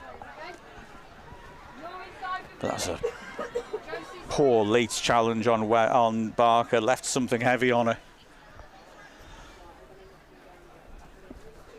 Free kick in midfield. Yarb Tina, you've sent that lovely picture of Jack, and my phone decided to make an AI caption for it, which actually correctly summed up exactly what you're saying. Because hang on, here's Suckley persisting well. That's good. Jones, Francis Jones trying to get in, can't quite get benefit. Yeah, that AI caption. Oh, that's brave from both Smith and Tia. And Smith keeps going, that's good work. Just won't let that pass come in. And when she does, the pressure on the ball means it's overhit and Chapman can't keep it in. Yeah, that IA message. A crouching black cat with half-lidded eyes, looking annoyed. Yeah. Also not impressed with the referee. So, we've pretty much had the first half. It's flown by. Here is Bartle. And that is it. That is the break, and Wrexham lead 2-1, but there's plenty to come in this game. TNS has shown a great deal of heart and more resistance than you might have thought for a team who have been beaten to the tune of 5 goals in each of the last 2 home games. Yeah, absolutely, and they had a good spell in the middle, in particular, middle of that half, and but you can see they are dangerous. Right after the goal, they had another chance, which drew a great save from Craven. If they'd have scored that, and suddenly they're at 2, before we scored our second goal, it can change the game. But they are dangerous, and you can see, when they scored, you could see how it unsettled us, it unnerved us, and led to, quite 5-10 minutes of panic, unsettled, some mistakes coming in. So this game is absolutely nowhere near over, and I think it's been entertaining. It's been end to end as well. I think Wrexham have overall controlled the half, but other than the 2 goals, I don't really think we've hit the bar, haven't we? As well. I don't think we've challenged the TNS goal otherwise, though. So I think TNS have managed to keep us quiet. And like I said before, I really want to see Barker into this game more, especially because of her pace. I think at times Suckley and Barker are dropping a little bit too deep and not on that back line, especially when TNS defenders are dropping in with Wrexham players and there's that space behind. So. But I think going in pleased, you'd be pleased to be 2-1 up, especially as TNS definitely got much better, and that goal lifted them. Yeah, exactly so. And there shouldn't be any easy games anyway when you've got a league that splits like this and pairs up the top 4 together. And TNS have looked competitive. I've got to be honest, a lot more competitive than when I saw them playing Cardiff 3 weeks ago, when they folded like Superman on laundry day. And I've got to tell you, at half-time in the other game, it is Swansea 1, Cardiff 0. Oh, wow. Yeah. Jessica Williams, the centre-back, has scored. Assist from Chloe Chivers, who, as we said, is just behind Barker in goal involvements. In fact, she'll be level now. I don't mind. That's okay. If she wants to fill her boots this afternoon, that will do us just absolutely fine. So that's a really interesting state of affairs. As the players are all, her fans are now all making their way off for more refreshments. The fan zone's reopened. Yes, exactly. They're leaving their lovely brand new red seats installed in the stands for them. But yeah. Heading for a donut. Exactly. A donut, and of course there's some good coffee there, so a bit of Dunkin' Donuts wouldn't be a bad idea either. Anyway, we saw one big save in the first half by Lizzie Craven, of course. What a season she's having. There were 2 penalty saves in the penalty shootout, of course, when we won the Adran Trophy. She's the most likeable person you could ever come across, and goodness me, it's always great when you see someone like that flourishing. And so we've got a nice half-time chat lined up with her for you to enjoy.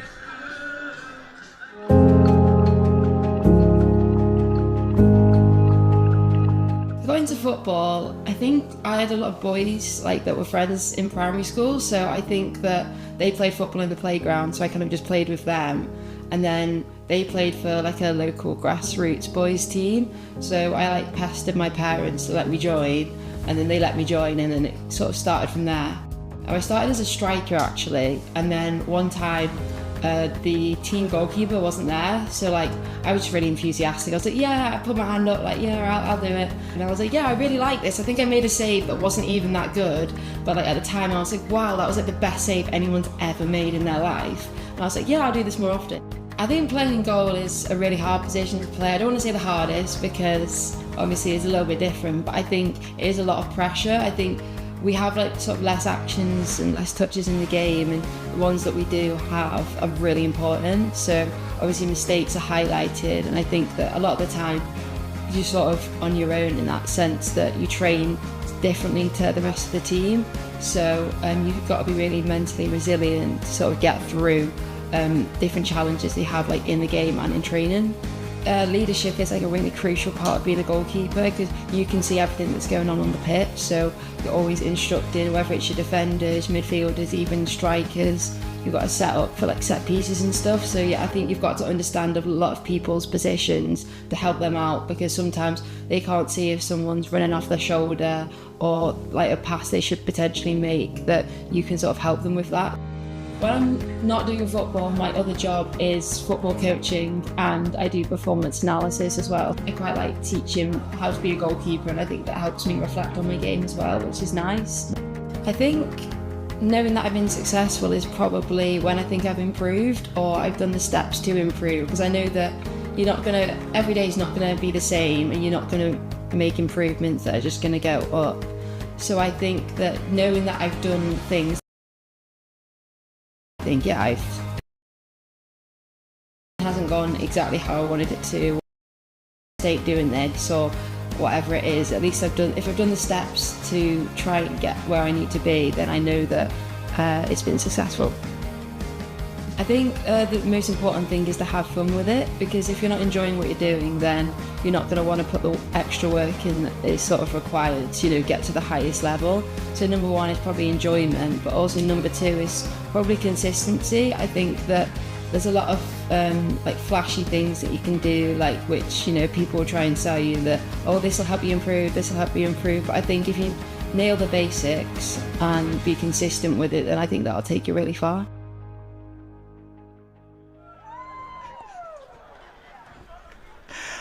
Well, I fail to hide the fact that I think Lizzie Craven's fantastic. But I've got to raise something else. You've just come back 10 minutes too late to hear the cheer when the half-time announced that Swansea had beaten Cardiff at the break. Plenty more in that game and this game, of course, but we would take that, wouldn't we, as a state of affairs at the final whistle. Goodness me.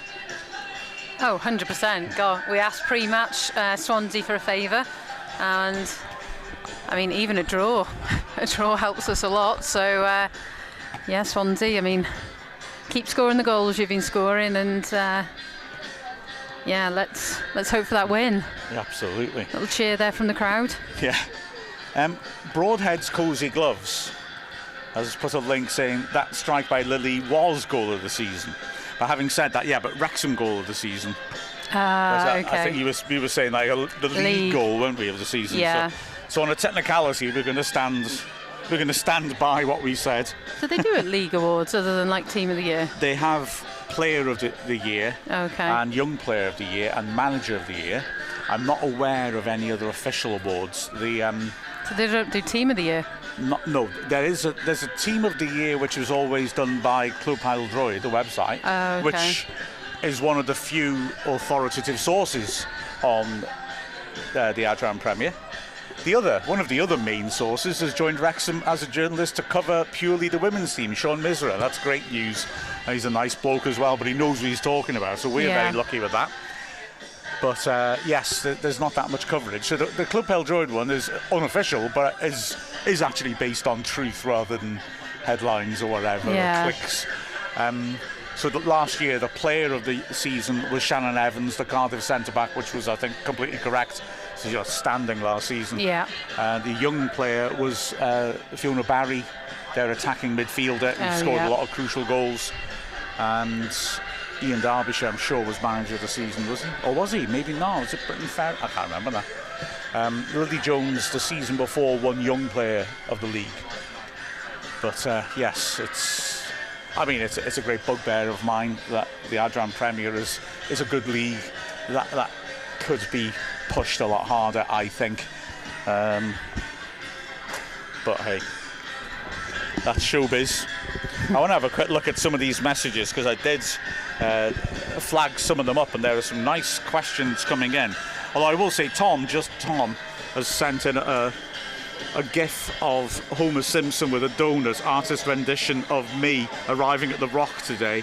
Tom, how dare you, sir? How dare you? Oh yeah, right, maybe. I didn't actually have a donut though. I'm disappointed in myself. Oh man, I should act, shouldn't I? But there are a few good points raised here. Steve said, I haven't had a chance to listen to the commentary lately, but I was curious about the absence of Hannah Snape in the last few matches. Is she injured or away from the team? Well, if you know better, fair enough. I just think she's not been selected lately. I know I've seen her dad at games where she's not been on the bench, so obviously he's travelling thinking she's fit.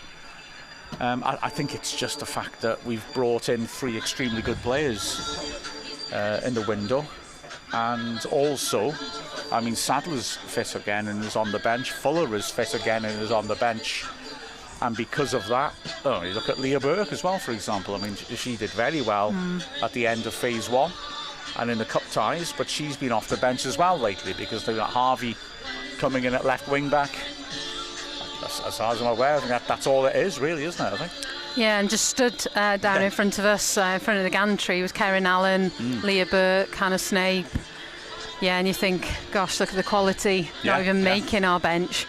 So, as far as I'm aware, it's just not been selected rather than an injury. And it's unfortunate as well for her in that this point of the season is where your rotation maybe just tapers off a little bit. You keep people fresh in the first 2/3 of the season, but now it's the run-in. You're rotating a little bit less, and Harvey has clearly been brought in order to be our left wing back for the end of the season. So unless something goes wrong with her or she's injured, that probably means that that's that part of the pitch closed off from it. I definitely think, Snape's dead ball quality, so free kicks, corners.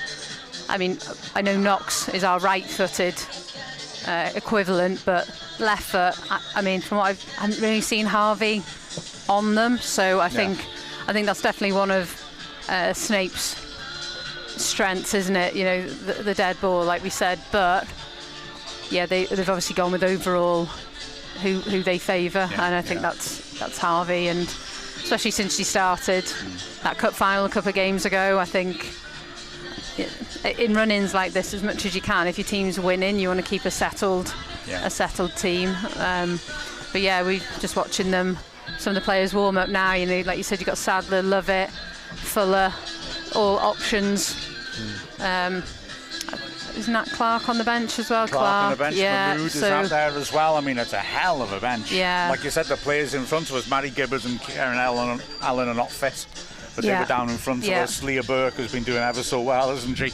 But she's young, you know, she's got time to come through.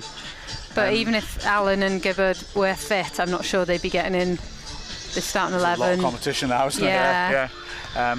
As well, down in front of us was Evie Holt, who has yet to make her debut for us, just like Sadler, because they both picked up injuries around the time that they came to us. Yeah. But, you know, Holt was also left back, actually, funnily enough. A lot of them played defence as well. And as a young player, you never know. We should be developing a different direction again. Yeah. But, you know, she's a Welsh under-17 international. She's got promise. Sadler was brought in on the same basis and from the same club as Knox, and you sort of think, if she's an attacking presence similar to Knox, we are really laughing, but we've yet to have a chance to see what she can do. So I think she came in injured. Yeah. But it's exciting, isn't it? Chip Pate on Arse Wrexham saw the Wrexham women's match at Cardiff City at the racecourse will be televised, and tickets are just £3 for adults, £1 for under 18s. Under 18s? Yeah, under 18s. I don't know why I was confused. Under 47-year-olds. Yeah, if you bring a grandchild and you get him for free.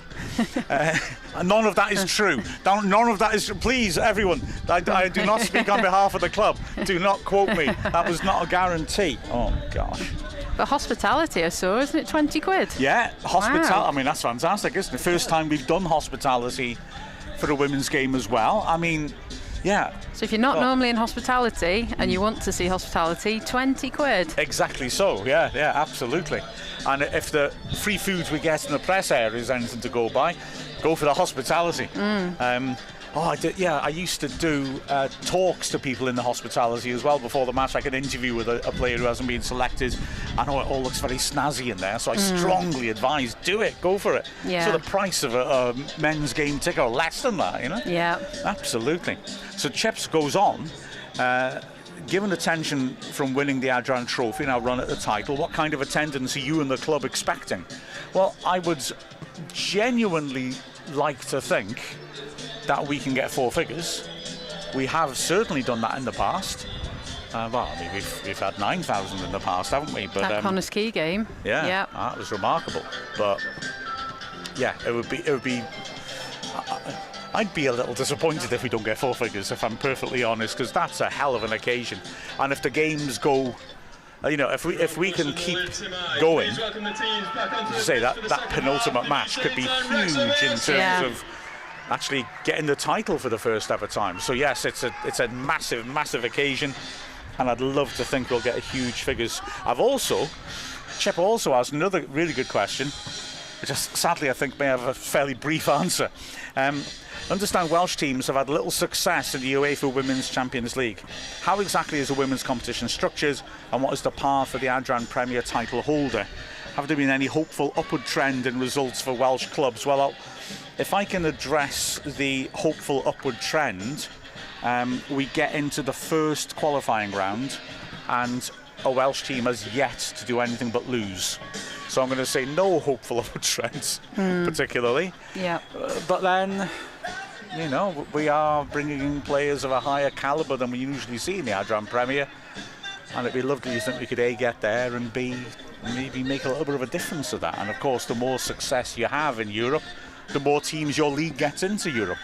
I was just going to say, it affects the coalition score, I think, as well, doesn't it? Yeah. I think I'm right. If I'm wrong, I apologise. There's different coefficients, firstly, for national team and league teams.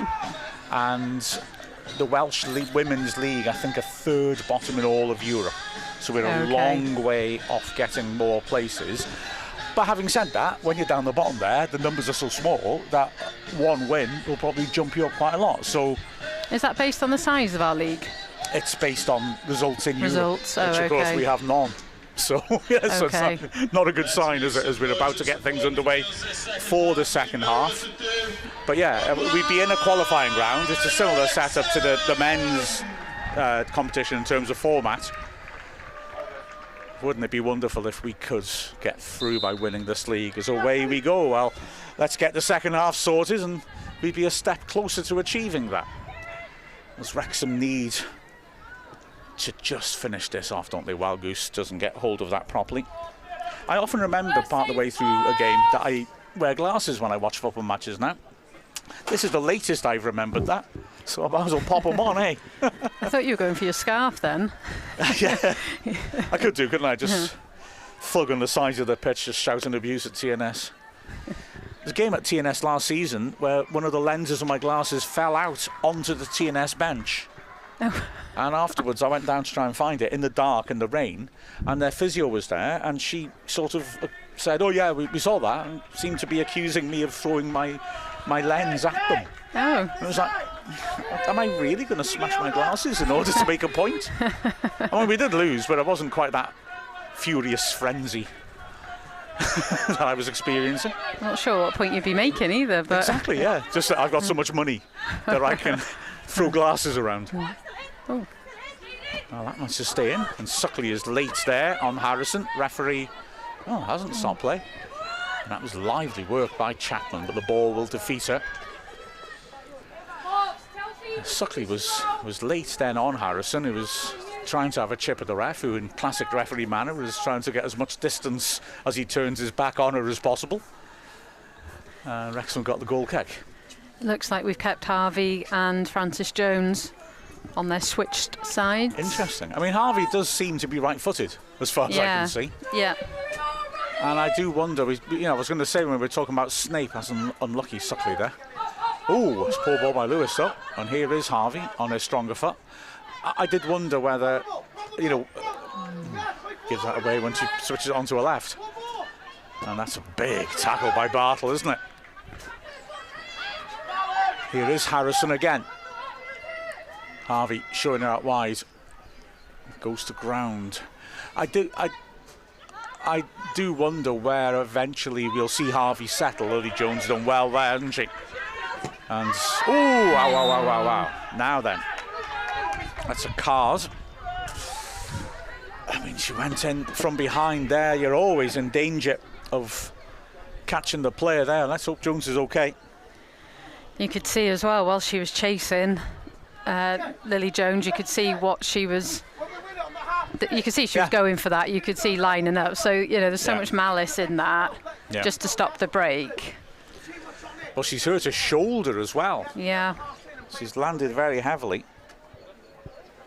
But yeah, coming in from that angle, you're always liable to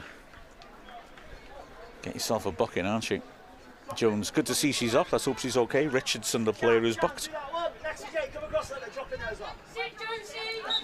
And because Richardson was booked, Jones is allowed to stay on the pitch. Smith runs into trouble. Davis was alert there. Yeah, I believe that IFAB in their meeting at Cardiff, when they all came to watch us play Cardiff, appear to be suggesting that the 30 seconds off the pitch when you get treated should be extended to a minute. Yeah, I've seen that. Is it the World Cup it's coming in, I think? Yeah. I thought that was a bad rule they might get rid of, but apparently it's a great rule. Great work by Wild Goose that. Now then, Lily Jones goes for the killer ball. Harvey. Well, let's see the benefits of her being on her right foot. Barker was in the middle. Harvey pulls it back in. Well, if the defender got a little touch on that, it could have caused all sorts of problems for Howard, but she's covered it well. So is that also a new rule about if a player gets booked, you don't have to go off? No, that's an old one, which referees often don't seem to be willing to use. That's good pressure. Tier has nicked it from Bartle here. The pullback is on for Jones. Jones, poor touch. Wow, that's a let off that.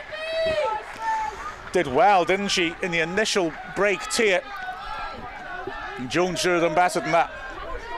I think, to be fair, I think the ball in was quite high, but still, she should have done better. That was a chance for TNS.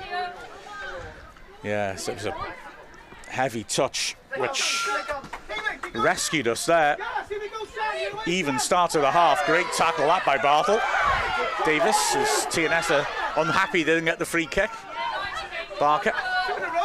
Ooh, and then a late challenge on Barker there by Jones. She's starting to get a bit feisty, isn't it? I think the ref needs to keep an eye on this. There was a message earlier from on us. Wrexham, I'll try and find it, suggesting exactly that the referee allowing a lot of physical stuff at the start could be leading us into troubled waters. It's more as well if it's dangerous. You know, what we don't want is any players out injured. Yeah. But you know, like that one there with Lily, how she's fallen on her shoulder. You know, you don't want to play it out. Exactly. Yeah, Ruby Slippers said I get nervous when refs allow a lot of physicality since you've lost quality players to injury when opponents get desperate. I mean, Liv Fuddler, the obvious example. The River Wanderers agreeing absolutely. Refs set the tone early on, failing to control the game, puts players at risk. Here is a great delivery. Oh, it's unlucky. Knox whipped that in beautifully, didn't she? And Suckley just couldn't quite get her foot round it as she watched. That's a great ball in by Knox then. If Ava can hit the target, she's scoring there. Yeah. Great run. Just didn't quite get enough on it. But this game continues to be feisty and well contested.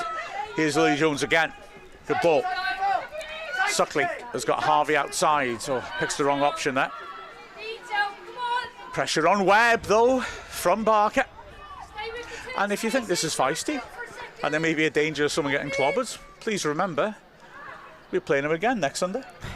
Just any grudges that develop might just be continued. So here now, Knox, typical, isn't it? That little turn onto her right foot, strength holding off the player. Good ball to Harvey. Two in the middle to aim for, feeds it inside. Lily Jones now. Harvey still in support. Here she is. Davis now. She can square it to Smith, who takes a good first touch. Good strike as well. But again, just can't find the direction. That was really good play by Wrexham. Smith just didn't quite get I think the ball was a bit too far in front of her, so she didn't get a full connection on that. But I think as well, you know, Barker and Suckley need to remember Webb is sitting on a yellow. Yeah. So you need to be trying to draw a foul off her. Yeah. Well, they got 3 on yellows, haven't they? 3 on yellows. Get at them. Yeah, Richardson, the left wing back as well. This Wild Goose just made another proper challenge and he punched a hole in the back of the stand. Certainly put it in amongst the Wrexham Ultras. They loved that. No nonsense. Absolutely. There's something fantastic about a no-holds-barred centre-back like her, isn't there? Love it. Well, love it. Here's an example of that, actually, yeah. Here's Gibbs now, trying to get the better physically than Wild Goose. And although Gibbs is solidly built, she doesn't achieve that.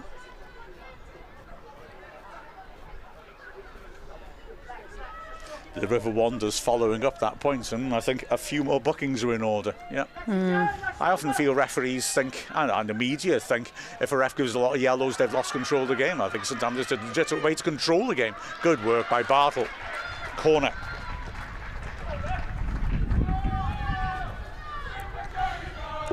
And I don't want to jinx it with Bartle, but you don't, you know, she rarely gets caught in positions where she has to make a last ditch tackle, or because her positioning is so good. Like even there, she hasn't overcommitted. Yeah. We saw one earlier from Wild Goose. You know, she's just so clever. Yeah, she backs her pace, doesn't she? Steering her feet. That's into an awkward area. Craven's done well. So Frances Jones in a more familiar position. Barker's shouting for it. And another hard tackle. But it was good work by Lexi Jones covering back. She just blocked the path to Barker, so it was difficult for Frances Jones to feed her in round the sides without risking losing the ball. Here's Smith now. Again, it's another foul. There's a lot of tactical fouling going on in the middle of the pitch. We noticed, didn't we, when we were doing the pre-show, that one of the TNS players had gone down with cramp. Yeah. And I thought at the time that it was Tia, and I think it was. She came in the dugout while we were doing the pre-show and was getting her foot strapped up. And she looks like quite a heavy strapping on her right foot. That's a great idea for Lily Jones. Smith, well, just overhit it. Whether Jones was held back a tiny bit at the start, but don't usually get free kicks given for that, to be fair. Wild Goose again. Clump. You hear the contact. That was like someone swinging a bag of cement into the back of you. Whoa. No messing. Davis, that's not a bad idea, but she looked down at the ball to play it, and Suckley made a run across just as she did that. She'll get across to usher that out safely. Bartle is available. Yeah, we didn't talk about Bartle. So her brother is the British entry in the Eurovision Song Contest. That's a nice idea. Lexi Jones, ball gets away from it. Lily Jones as well there. She's done well. And a return to the starting 11. Suckley, that's good. She's got the pass wrong. Need to make sure, although Frances Jones has done very well here. Knox now. Frances Jones inside. Needs to make sure she doesn't get in the way, because Knox can do that. Brilliant play. Great block that. What a superb run by Knox. There is a slight danger, isn't there, having an inverted wing back on the same side of Knox. As Tia catches Davis again.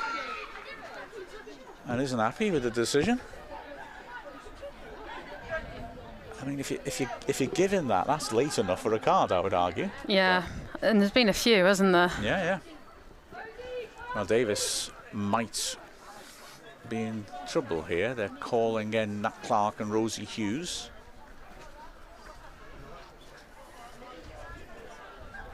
But having said that, whether they'd be obvious changes, Rosie Hughes is taking her coat off anyway, so looks like she's coming on. I imagine Clark. That's Rosie for Suckley. Yeah.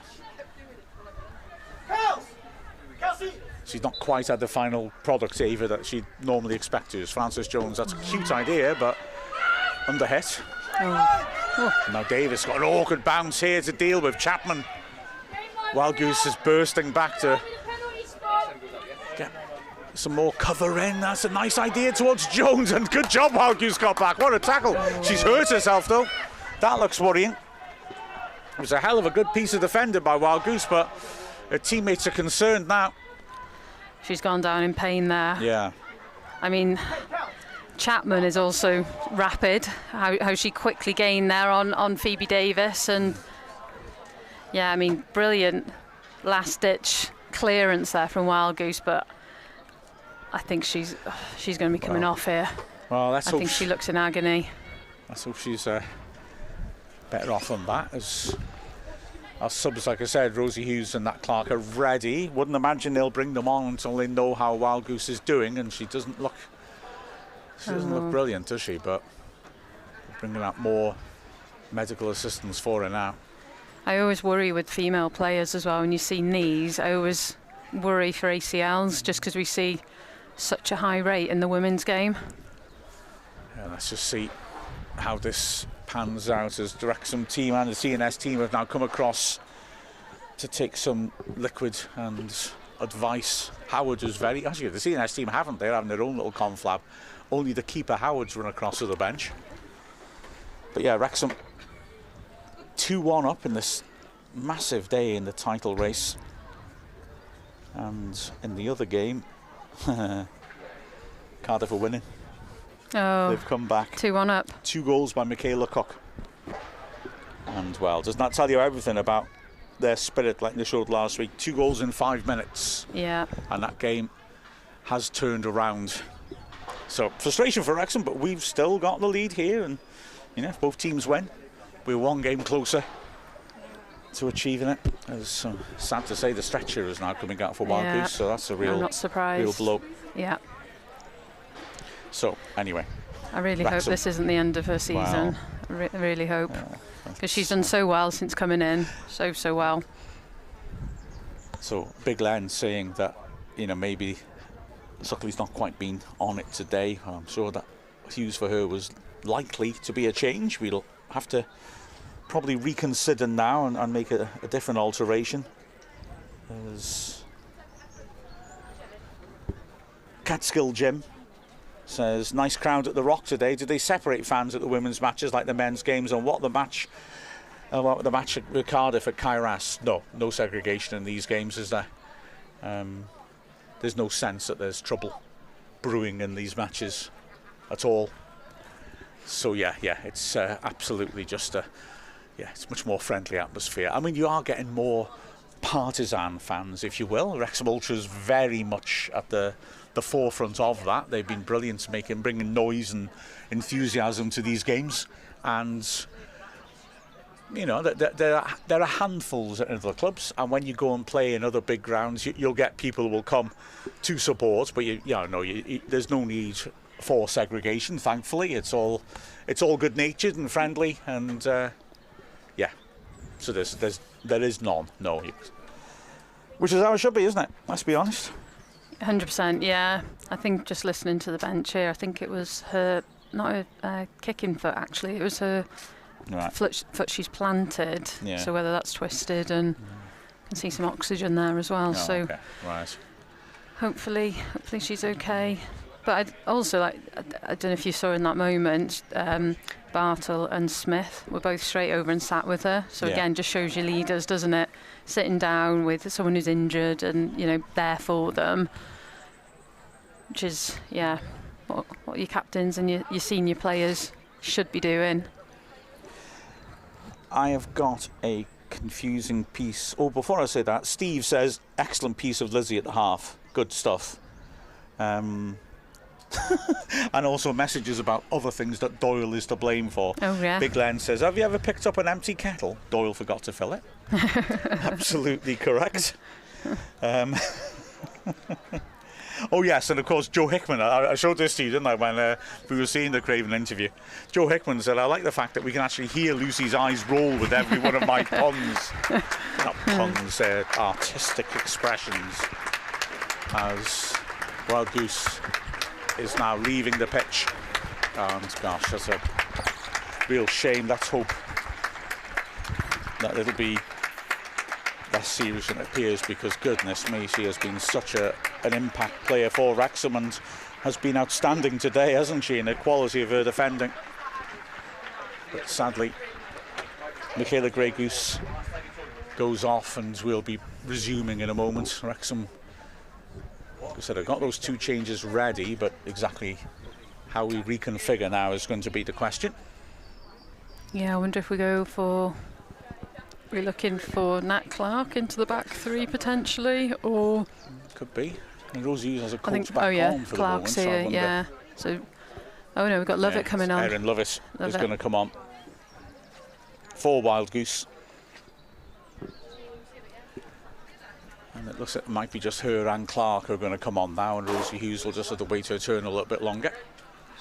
So Lovett comes on and will be playing in the centre of defence. And I wonder if Nat Clark will be to give Lee Jones a break, having come back from injury, and also, of course, having taken that late tackle. Hughes is going to come on as well. So Clark. This time the fourth official didn't show me. Lily's still on. No, okay. Lily's still on the pitch. Well, we know Hughes will come on for Suckley, because Suckley has walked off. But whether the player that was replaced by Clark must have already realised they were coming off and stayed off the pitch. So I'll look around and see who's missing now. Is Davis out there? She took a knock, didn't she, earlier? Yeah, she's marking on the edge of the area. Yeah. Okay, we'll have to work that out. So it's a corner. A long break, which is also tricky at a flat atmosphere after what we just saw with Wild Goose's injury. Well, the corner comes to nothing anyway. So let's have a look at how we have reconfigured. Davis, Bartle, Lovett certainly out there as a back three. Smith is on the right as a wing back now. I think it's Harvey who's gone off, yeah. There's Barker. Lewis did well to get a foot in. Davis now. Have we gone to a back four? We've gone to a back four, yeah. Hughes dummies. Nobody was up ahead. So, yeah, that's a compliment, isn't it, to TNS? Or as I say that, we haven't, have we?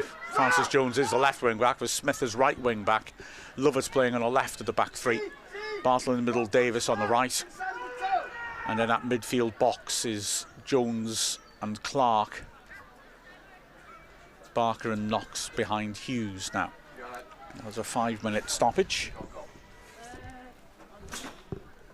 So I wonder if that was, I assume that was planned anyway, Smith to right back instead of Harvey. Yes, it looked like, didn't it? Yeah. Now then, Knox, ambitious. Barker's pace will make something of it as well. Players coming up in support now. Lee Jones busted a gut to get up there. Barker knows, though, that people are struggling to keep up with her and as well wins a corner. Smart play by her. First time as well that we've seen a ball like that in behind for Barker to chase. And again, I think it's because she's been playing off Suckley. I wonder if her and Rosie will interchange a bit more. But yeah, she's just so rapid. Gosh, yeah. Terrific pace. She can make something of a ball like that, can't she? Frances Jones then crosses it the corner. TNS again with everyone back defending. In swinger, Barker and Hughes standing on the keeper. Crowd of players around the far edge of the D, including Lewis.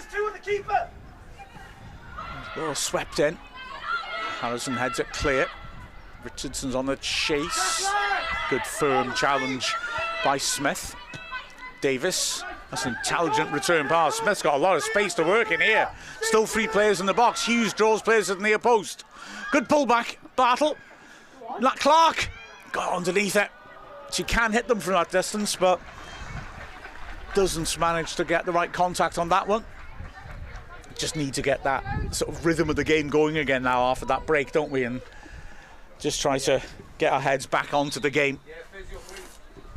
Yeah, we do. And I mean, Bartle did well to pick that up where she, did in the box, back to goal. But yeah, I think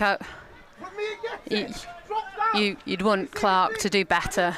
I always say it, don't I, about, get your shot on target. Sorry, there's a lot of, I don't know who it is on the TNS bench, but he sounds loud. Yeah, TNS assistant was unhappy because he spotted that there were 2 players on the keeper.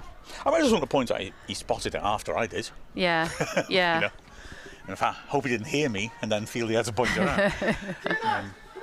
But the physio's just been called on for Richardson. Whether there's a blood injury or something, a Lewis rather. Not sure why, but anyway.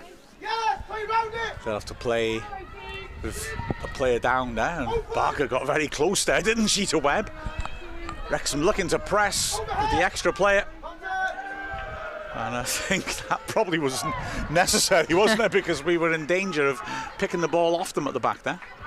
Yeah, we were, and like you said, I think we've got to settle back into the game now. We've had this pause in play, and just need to keep that pressure on. Be careful with the ball, keep the quality. Well, Lewis is back on. I felt like a very short 30 seconds of play. Here's Knox now, who started off this move and now looks to play a very difficult pass, so it would have to be inch perfect. That we've been slightly off our normal standards, although to be fair, our normal standards are exceptionally good, aren't they? Yeah, and when you do set standards as high as we have, then most of the time we're meeting them, matching them, aren't we? But I think if there's a stray pass a bit like that one, you do notice it. Yeah. Davis has done well there. Unlucky, Lewis will get clear. And now it's Lovett. Good challenge. And Bartle reads the danger. Protects the ball for Davis to go back to Craven. Yeah, I think credit as well to TNS, who, like I said, certainly were not good without the ball. That's a nice angle Davis has found there. And Smith as well just draws Baker to her. Just slightly under hit. As Tia can't make that stick. Looks like a Wrexham throw to me. Goes the other way. But to be fair, no one's arguing. I don't think the referee had any idea there. No. Well, clearly I didn't either. Yeah. Davis gets rid. Nearly hits our glorious assistant coach there. That was scary. That's, just want to point out that was Phoebe Davis. That was if Phoebe you want to take Davis. Disciplinary action. She was just climbing up the steps of the gantry. And Davis has sliced clear and got wedged between her and the side of the stairs. Here is Smith now, and has a pocket picked by Jones and fouls it. And we need to just get back up, like we said, into this game, get back into the rhythm of it. Players arriving at the far post. Lewis and Baker. And these are huge moments in our season as we're facing a real challenge from TNS. It's got a lot of height on that. It's a good header as well, but harmless in the end, thankfully for Wrexham. That was a good delivery as well there. It was, wasn't it? Yeah, really good delivery. Yeah, relief that it wasn't really well directed. I like that Big Len saying that Katie Barker looks like she plays on fast forward. But from what I hear, Mark Rivers would run circles around it. Oh, well, I mean, if you believe everything I say about myself, then, oh, yeah, you think I was a hell of a guy. Davis is down and getting treated. I always tell people it's funny because my dad was the exact opposite. He was very modest and did things, whereas I achieved nothing. But I make out that I do lots of good stuff. So the classic example is driving to a Wrexham game in Bristol, and my dad casually remarks, "Oh, that's where I represented Wales." And, what? Yeah, I'm in my 30s by now. You know what? Oh, you didn't know that? No, he didn't. Never mentioned it. And it turned out I knew he did martial arts because he had like kendo stuff upstairs in his bedroom. What I didn't know was that when he was younger, he actually was an international martial artist. That's a pretty cool thing. If I was an international martial artist, everyone on earth would know about it. But no, never mentioned it. Never mentioned it until we drove past that place. Wow. And yeah, so he represented Wales against England at kendo. Kendo? Yeah. What is that? Karate judo? No, it's the samurai practice thing. The big bamboo swords. Yeah. And the head helmets and body chests and head helmets. What am I trying to say? Helmets and chest plates and stuff. And he had all the kits. Okay. It was dead smart when I was a kid. I was really impressed. And my dad would warn me, be careful. Him and another bloke who taught with him used to retrieve stuff from dumps that people didn't realise how valuable they were, like martial arts stuff. Knox surely was held back there. That's overhit. And as a result, he had a beautifully restored katana, proper one. It's an amazing thing that they found in a dump.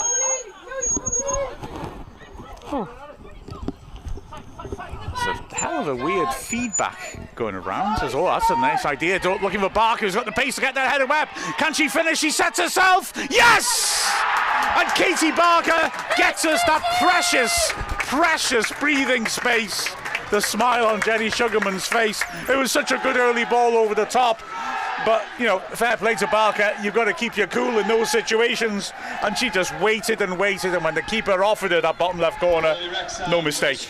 Yeah, absolutely. And we've seen her in those positions a lot this season, haven't we? And make the wrong choice. And that absolutely was the right choice. I'm surprised the keeper didn't come out and put any pressure on, make that goal a bit smaller. But again, like you say, great ball in behind, and I think it's Webb had the decision to make there, didn't she, on a yellow, you know, as Barker cut across her, but absolutely needed that, and like you said, gives us some breathing space now. Yeah, Rosie Hughes did so well with that pass, but goodness me, yeah, it's such calm finishing, isn't it, by Barker, who's there battling away now as well, and gets a shove in the back for a trouble from Harrison. Harrison needs to stay calm. She's on yellow as well. Ooh, Lily Jones played that without looking up properly, and here is Tia. Gibbs now. There's players ahead of her on the edge here, but it's a poor pass. Lily Jones had time there to pick up Barker, perhaps. Ooh, very frantic the last couple of seconds there. But yeah, she did so well, didn't she? Like you said, get her balance, kept her cool. She has got a defender racing up behind her. I mean, Webb's never going to catch her, but she can put her under physical pressure. And like you said, with the keeper not coming out to her feet, she just kept her head up and waited till there was a space to slot the ball into, didn't she? It was nice, calm finishing. Here's Bartle. 3-1 up now. Cardiff still lead 2-1. Love it. Wrexham, again, looking to draw that press and making sure the passes. This is good. And as a result, Martinez got a lot of players committed at the pitch, and can we now strike? Yes, it's a good idea by Smith, and again Barker's pace will get her there, and half of TNS is still getting back from the Wrexham half. Barker has Hughes in the middle. That's good work. Baker did well to stand up and get the challenge in. And the difference, though, this half is we've brought Barker in more. You know, saying half-time, wanted to see more of Barker. And just using her pace as well. Yeah. Well, you're quite right to say that, and you were also quite right in saying that Hughes coming on, they seem to be a little bit more up front too. Yeah. Barker sweeps that in, that's Howard's ball. They seem to be a bit closer to each other, and it's working. Here now is Chapman. Again, Hughes working back hard. Concedes a free kick in the end, but she stopped Davis bringing it forwards. Oh yes, I was saying, wasn't I? So Bartle's brother is Wrexham's Eurovision Song Contest entry. His song, which is a proper chunk of retro German electro pop, is called 1, 2, 3. And I haven't actually picked it up, but I know that they had a song based on that to sing.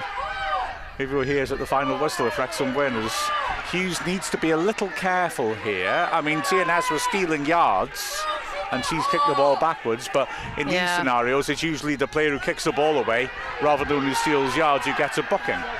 And the referee quite rightly says, get back. Yeah, there's back turned when Hughes kicked her away. Yeah. But the Wrexham fans' cheers will have alerted him to the fact that she'd done it, I'm sure. As will the TNS players. Oh, Hughes did ever so well there. Unlucky big tackle that by Webb and Hughes as well. Barker now just couldn't quite keep it close enough. Good cover again by Baker. This game is starting to open out more as Lovett now has got a chase with Chapman. Not much in support for Chapman, but can she get the angle for the shot? She can. Big save. The rebound just too wide for Harrison. Great recovery by Craven. That's great keeping. The save was a big one, but to get up like that, well, that's excellent. God, Craven did well then, really well. But God, how quick is Chapman? Yeah. Like lightning. Did so well, didn't she, to get in behind Lovett. Wrexham are preparing Marion Mahmood to come on. That's a good idea by Knox, who was caught after the ball by Harrison. Barker's won it back. Can she finish? Barker, it's on her left foot. Oh, it's just beautiful. That is beautiful. Katie Barker, magical. It's on her left foot. She doesn't fancy it, so she just pretends to go into her left foot and then plop. By the time the keeper realises what's going on, it's the other side of it. And this is what I mean around her pace and her pressure. You know, I think we can see we probably should have started with the pace of Hughes, and I know Hughes has been out because she's been banned and Suckley's been playing, but I just think their pace and the pressure, you know, the speed, you know, the TNS back line, you know, just isn't coping with their pace. So we can see the difference this half. Exactly. More Barker and bringing Hughes on, just the difference that they're both making. And what do you not want to see in a situation like this? I would argue Mariam Mahmood's coming on in a game that is stretched because she just loves the individual dribble. She loves to isolate a player and take them on. She's replacing Phoebe Davis, so Wrexham are going to have to reshuffle a bit, but Davis has put in a tremendous shift at the back. I mean, some terrific defensive interventions. She's really done well. The game's just being held up because I think it's Baker who is injured for TNS. The physio hasn't let the ref hasn't let the physio on. Here's the 1, 2, 3 song. Oh.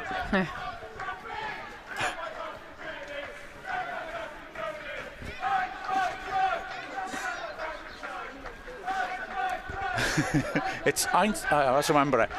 1, 2, 3, we are the mighty Wrexham. 1, 2, 3.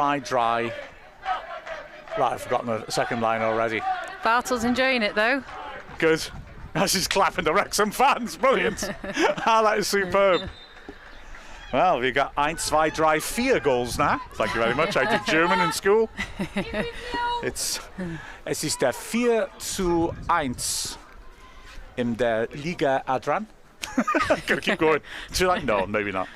Auditioning for Sat 1. I want to cover Freiburg against Bayer Leverkusen next weekend. I'm sure they'll be scouting me. Ach du Liebe. So. In other news, we've gone to a back four, I think. Yeah, all right. Just enjoying my German. Shut up. But yes, so Wrexham Looks like job's done, 4-1 up. Still 2-1 to Cardiff at Swansea after they were trailing at half-time. Lovett will have to watch Tia once more. Didn't go out, and Tia's done ever so well there. She's a good player, you know. Her and Chapman up front are and Jones. They've got very good attacking options. So, Wrexham fans making fantastic noise.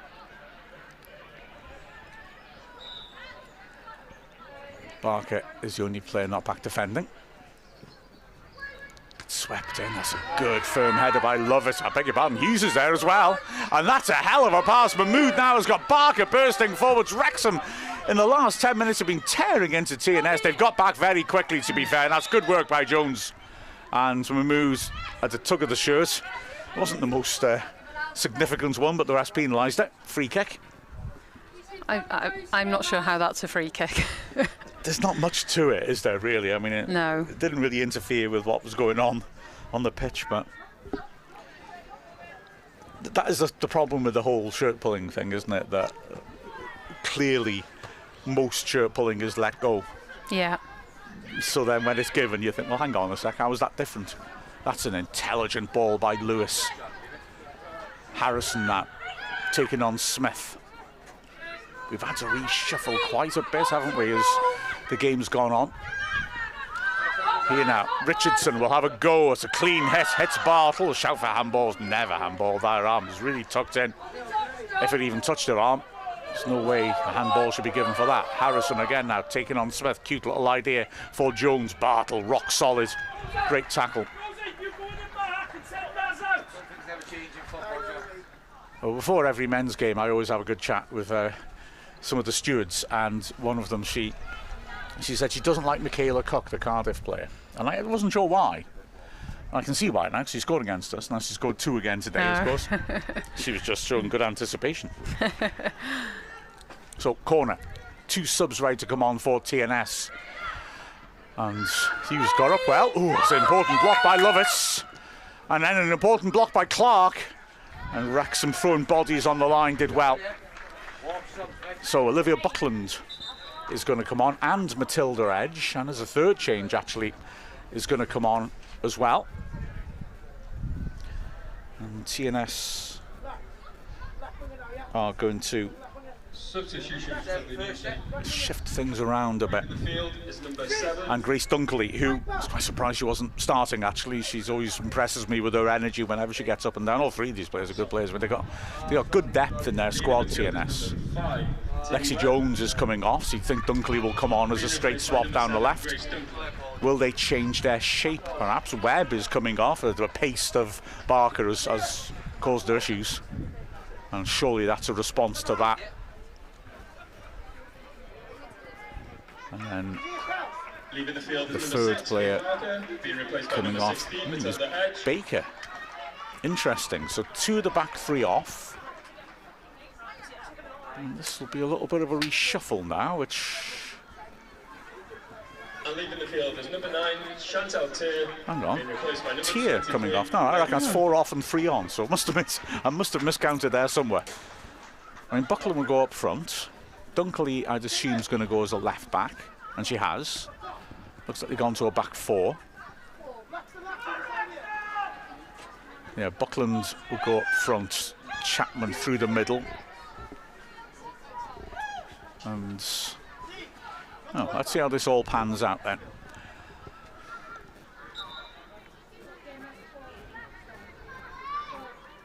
Cardiff have missed a penalty. Wow. Laura Kernick.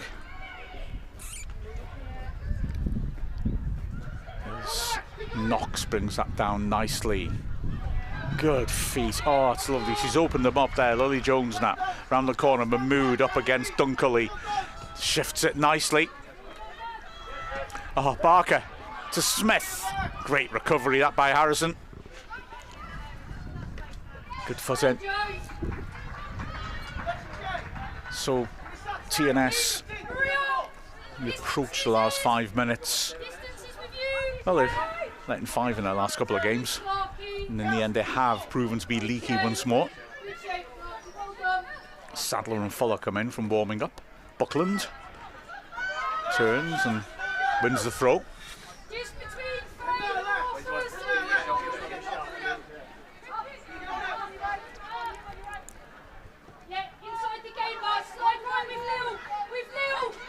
Howard keeping the ball moving.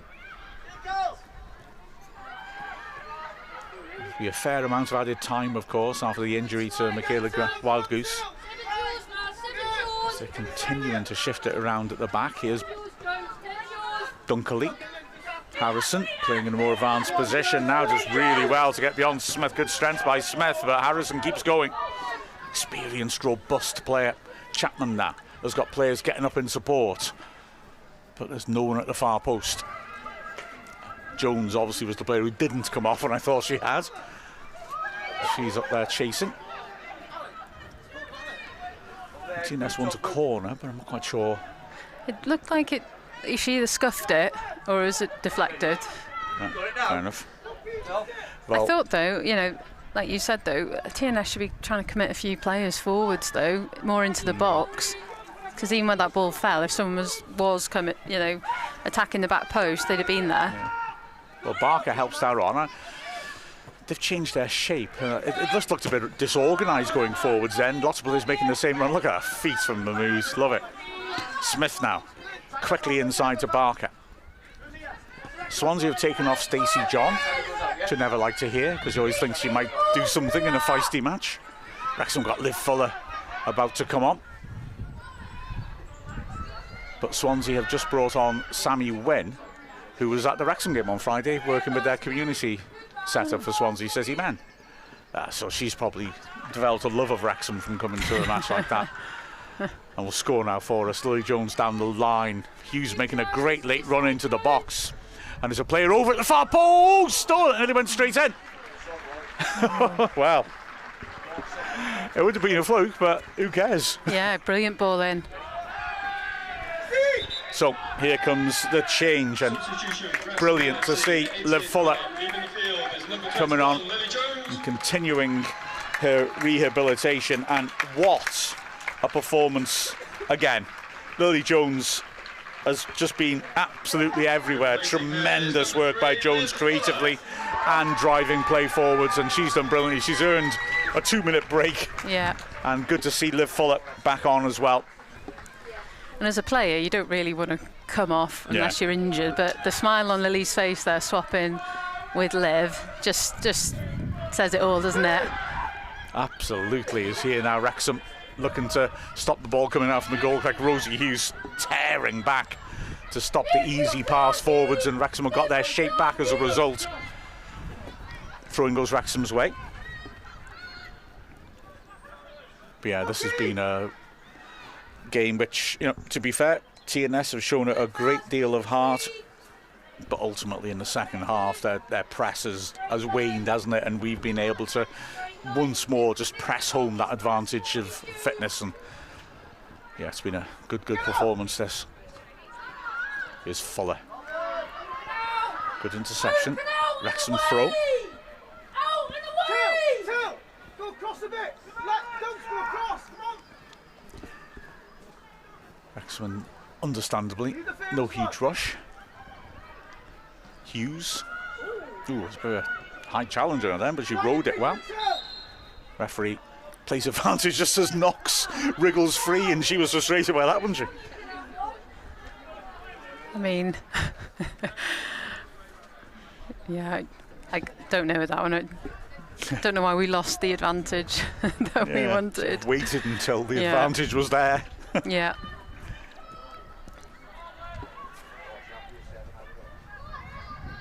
Here's Fuller. So there'll be a fair chunk of added time. Like we said, it was a shame to see Wildgoose go off injured. Here is Clark, back to Fuller. Those two have got a lot of nous in the middle of the pitch and know how to use the ball. Francis Jones continuing his cut in from the left-hand side. Knox now. Looking for the killer ball from Mahmood. Important interception by Dunkerley. Goes out of play. And there will be 7 minutes of added time. Knox. Matt Clark takes over. Lewis trying to get back at it. Fuller now. So Fuller will get 10 minutes again. Just doesn't hurt, does it? It's not bad. Love it under pressure as well. Forgive me for having a good look at my phone all the time, though. Hang on, what's going on? I think Swansea have had a player sent off. And then that blinking advert comes up on Cymru Football app. Just to build up the tension, but something red came up next to their name. Maybe it's been postponed or abandoned. That's a good ball by Barker. Barker again dropping deep and looking composed on the ball. Smith, Mahmood's made a run outside. TNS being pulled back by Wrexham's movement. Fuller caught out there. Now then, Jones, another player with pace down the right. I love it, done well there. Unorthodox, but highly effective. Gets a good block in, just as Jones is looking to deliver. Jones again. Carry through now for Wrexham to try and start another attack. Clark under pressure is calm. Edge couldn't nick it from her, and now Knox just slowing things down a touch. It's the manager who's been sent off for Swansea, Izzy Taylor. Wow, okay. For, according to the app, if it's correct, 2 yellow cards, both given in the same minute. So wow, you suspect that's going to be persistent dissent? Dissent, yeah.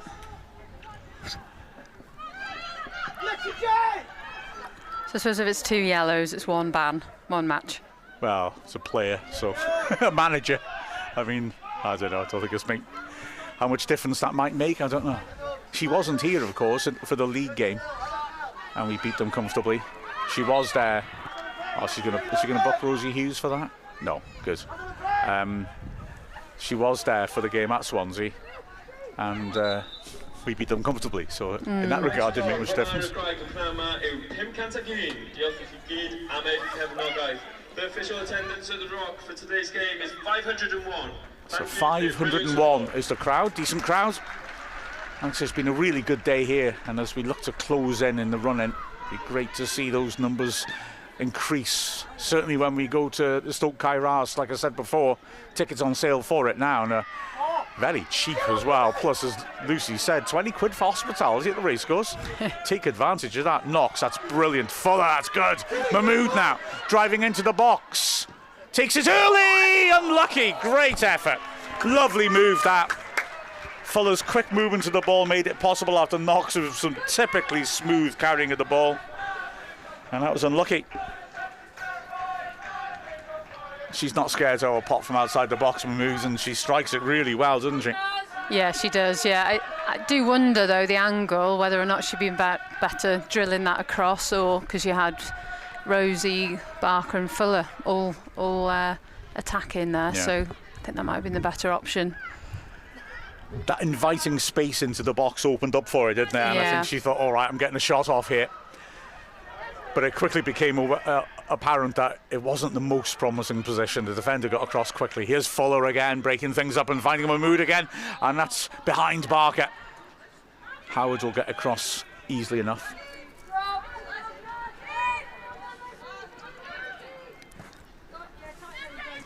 Well, in added time, it looks like fun. Cardiff had 2 yellow cards. So it looks like it's all kicking off down south. Here's Craven. Barker looks to be keeps and nearly gets lucky with the bounce. Gibbs now. Good return ball using Jones's pace, and Barker is judged to have fouled her, and she gets a yellow for that. Well, I don't know.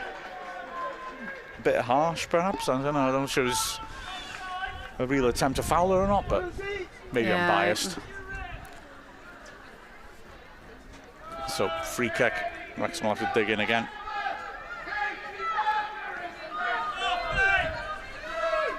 Wrexham fans continue to make great noise as we approach the end of this game. Wrexham taking another stride. Like I say, the league title is in our favour. That it needs to get a refund on that free kick foam. Looks as if he's bought that from a children's party sockist, doesn't he? Here comes the free kick from Gibbs, and that's nothing to write home about, is it?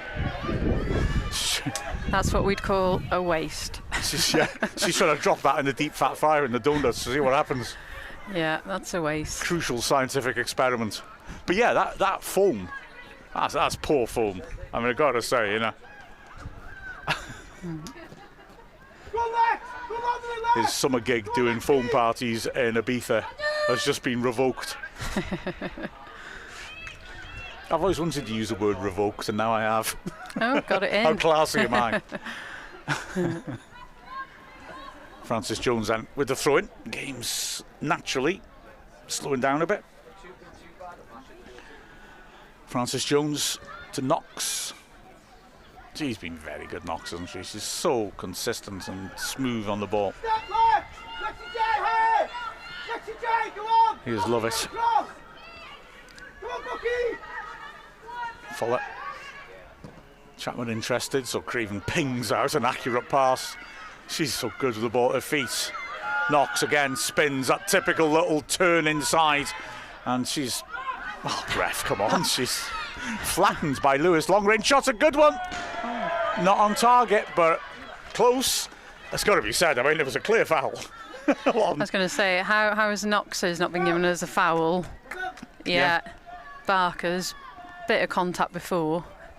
You know, it's absolutely.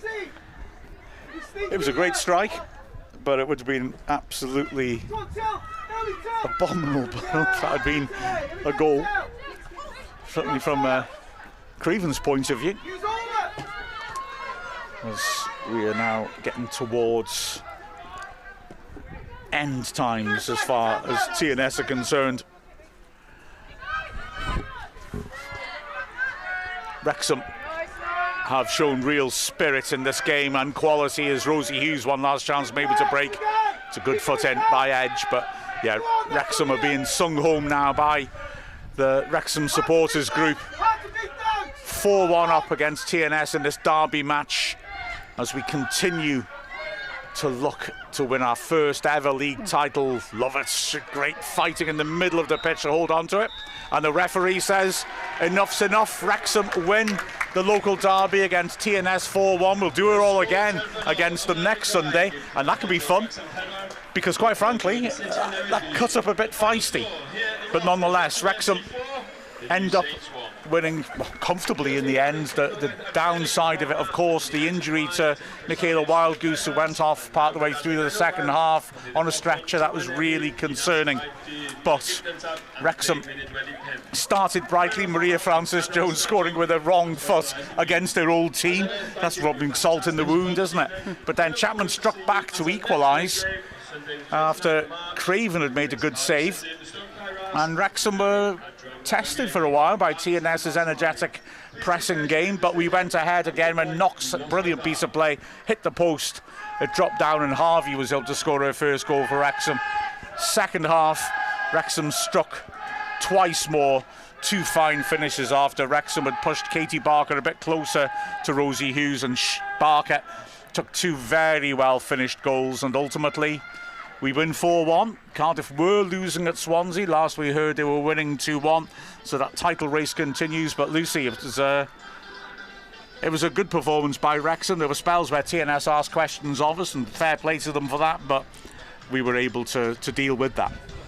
Yeah, we were. And, you know, first half, like we've said during the game, the high press that TNS play, it did put pressure on Wrexham, but it's a high reward, high risk, high reward, and naturally you tire. So, you know, I think Wrexham changing as well at half time. I think in the second half bringing Rosie on, and then, like you said, Barker and Rosie being much closer together. Some were forced changes, but I think that's so testament to this team. The fact that, right, we need to go to a back four, no problem. We'll, you know, different players in different positions.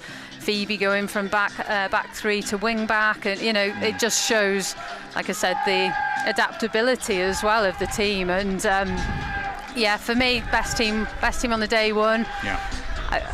I don't think we created too many more chances, in the sense of it wasn't like we went clinical or ruthless today. We took our chances, And TNS did have that short spell in the middle, middle of the first half, where we could have gone 2-1 down, and that would have been interesting in terms of the momentum shift in the game. But yeah, I deserved winners, and some of the players like Knox, Bartle. I've not seen Bartle have a poor game yet. She's just so consistent, so experienced as well. But I think across the park we saw some good performances as well, some good saves there by Craven. And I think even the players who have come on, your Nat Clark, your Fuller, who maybe haven't played quite as much, they've just slotted in as well and done really well. And Lovett, who's had limited game time recently. But yeah, pleasing, because pre-match coming in, didn't really know what to expect, do you? Especially coming in off the back of a loss. And TNS in a derby, so it was going to be tough and a bit of a feisty affair, but not the feistiest we see. We definitely see some other feistier teams. It was more of an orthodox sort of scrap than what a couple of teams in our league bring to the table. Yeah. Did you hear the fans then were singing to Bartle the chants that they've got for their brother, who, as we were saying in commentary, is Britain's Eurovision entry, remarkably, and they were there singing his song with the adapted words 1, 2, 3. But Wrexham put 1, 2, 3, 4 past TNS today. Natürlich, ja. Verstehen Sie? And it was, like you said, a good performance all round. Although I think Wrexham were comfortably the better side, to be fair. Craven did make a couple of excellent saves, one of which straight after their equaliser from tier, close range, was absolutely crucial, wasn't it? Oh, it was. If those couple of minutes could have really changed the game, and like I said, if Wrexham went 2-1 down, if TNS got that goal, it changes the whole game, because suddenly you're chasing a game rather than 1-1.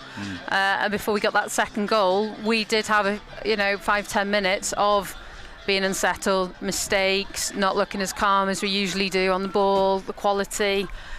So the only downside for me from today's game is Kayla Wildgoose, and hopefully that injury isn't as serious as it's first looked there, and because she's done so well since coming in. Oh yeah, and she was having a towering game today, wasn't she? And in fact, the injury happened when she made an absolutely superb intervention. TNS breaking forward, it was still 2-1 then.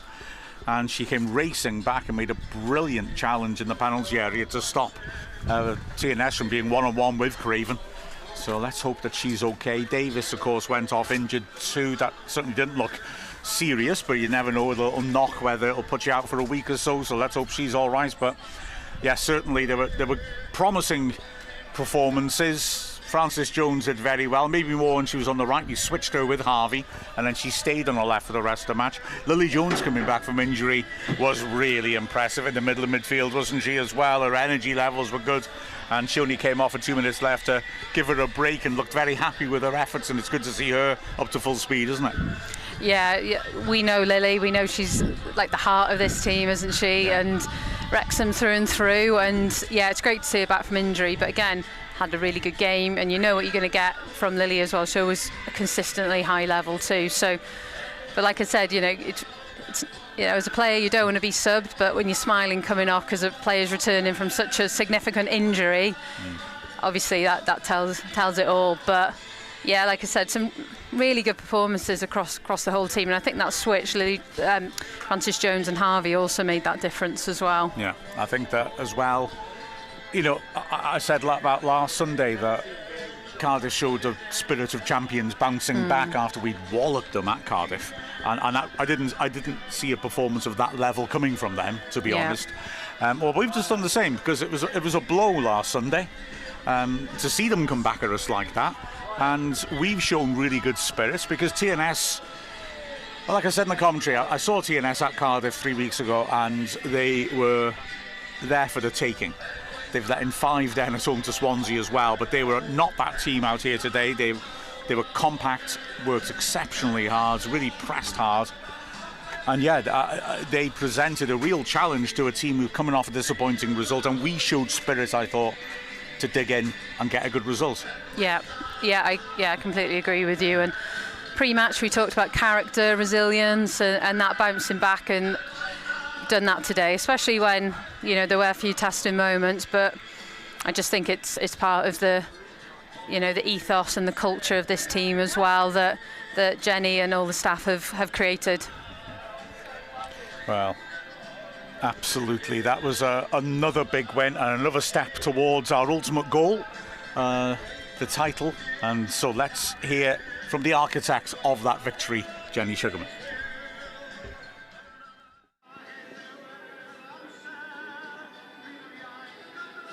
Jenny, firstly, congratulations, a 4-1 victory over TNS. Just your thoughts after this afternoon's game.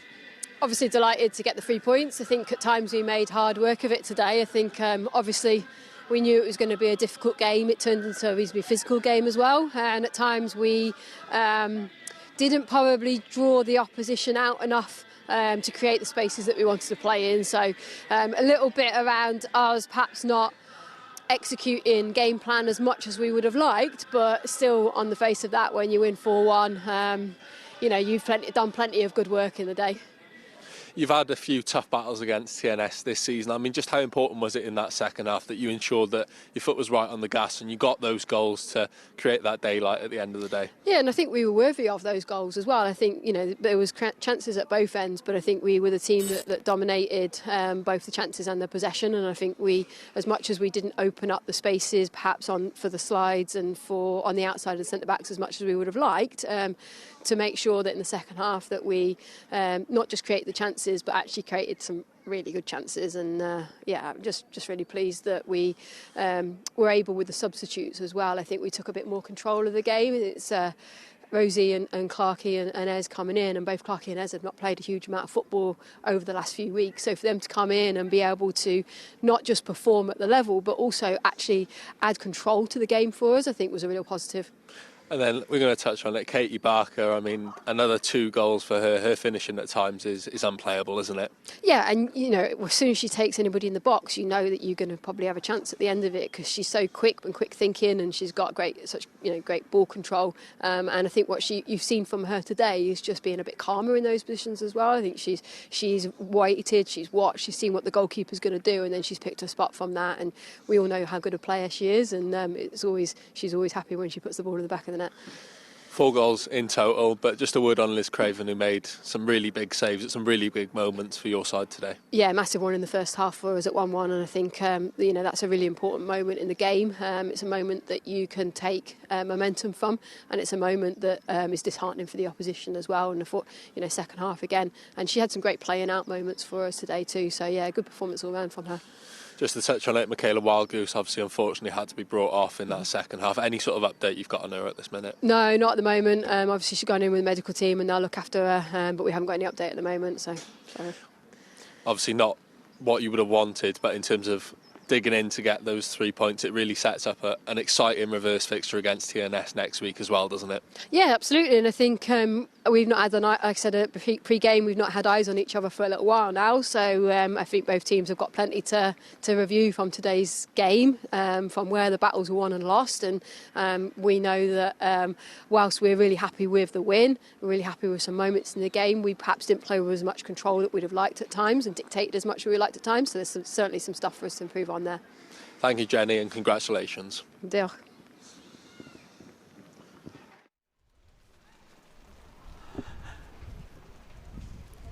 Well, there you are. Very satisfied, Jenny Sugarman, after an excellent performance by Wrexham, who really did well in terms of handling a TNS side who were full of energy and pressure. But we kept our calm in those circumstances and were able to deal with it. Great work in the first half to dig into that, and then when our energy levels really paid off against the side that committed to the press in the second half, we did exceptionally well, and those 2 great finishes by Katie Barker were something to relish. So Wrexham continue to be on path to get that league title. And next, of course, we go to TNS again on Sunday. You can watch that game too with us, please do. It was quite odd. I went to watch that TNS Cardiff match because we had 5 games. Our next 5 games are going to be against one or the other of those 2 teams. So, yeah, my scouting mission is nearly completed when the 5th of those games is done. And then, of course, beyond that comes a double header with Swansea, and between those, that huge match against Cardiff at Stoke Kairos, which, as I mentioned, tickets are now on sale for, and goodness me, just £3 for adults, £1 for children. You'd be insane not to turn up. And as Lucy pointed out, £20 for hospitality. Good Lord, that's quite something. So first time ever a Wrexham Women's game has had hospitality as well. Ah, gosh, I tell you what, be there. If you're anything, be there. Trust me. Fly across the Atlantic, fly over from Australia, and I exhort you to do so. So it's been a pleasure as always to bring you this game, and a pleasure to bring a game and an occasion with the stand looking smart and most of the new seats installed, with the fan zone behind the goal. Everything has been just fantastic. It really has been a great occasion, and it's been a pleasure as always to work with the excellent badgers who continue to just build up and excel more and more in every match. I just love working with these guys, and also they carry me, I'll tell you that. They must be strong. And also to work along with Lucy. So from both of us, it's been a pleasure to bring you this match, and so we say goodbye with the match highlights.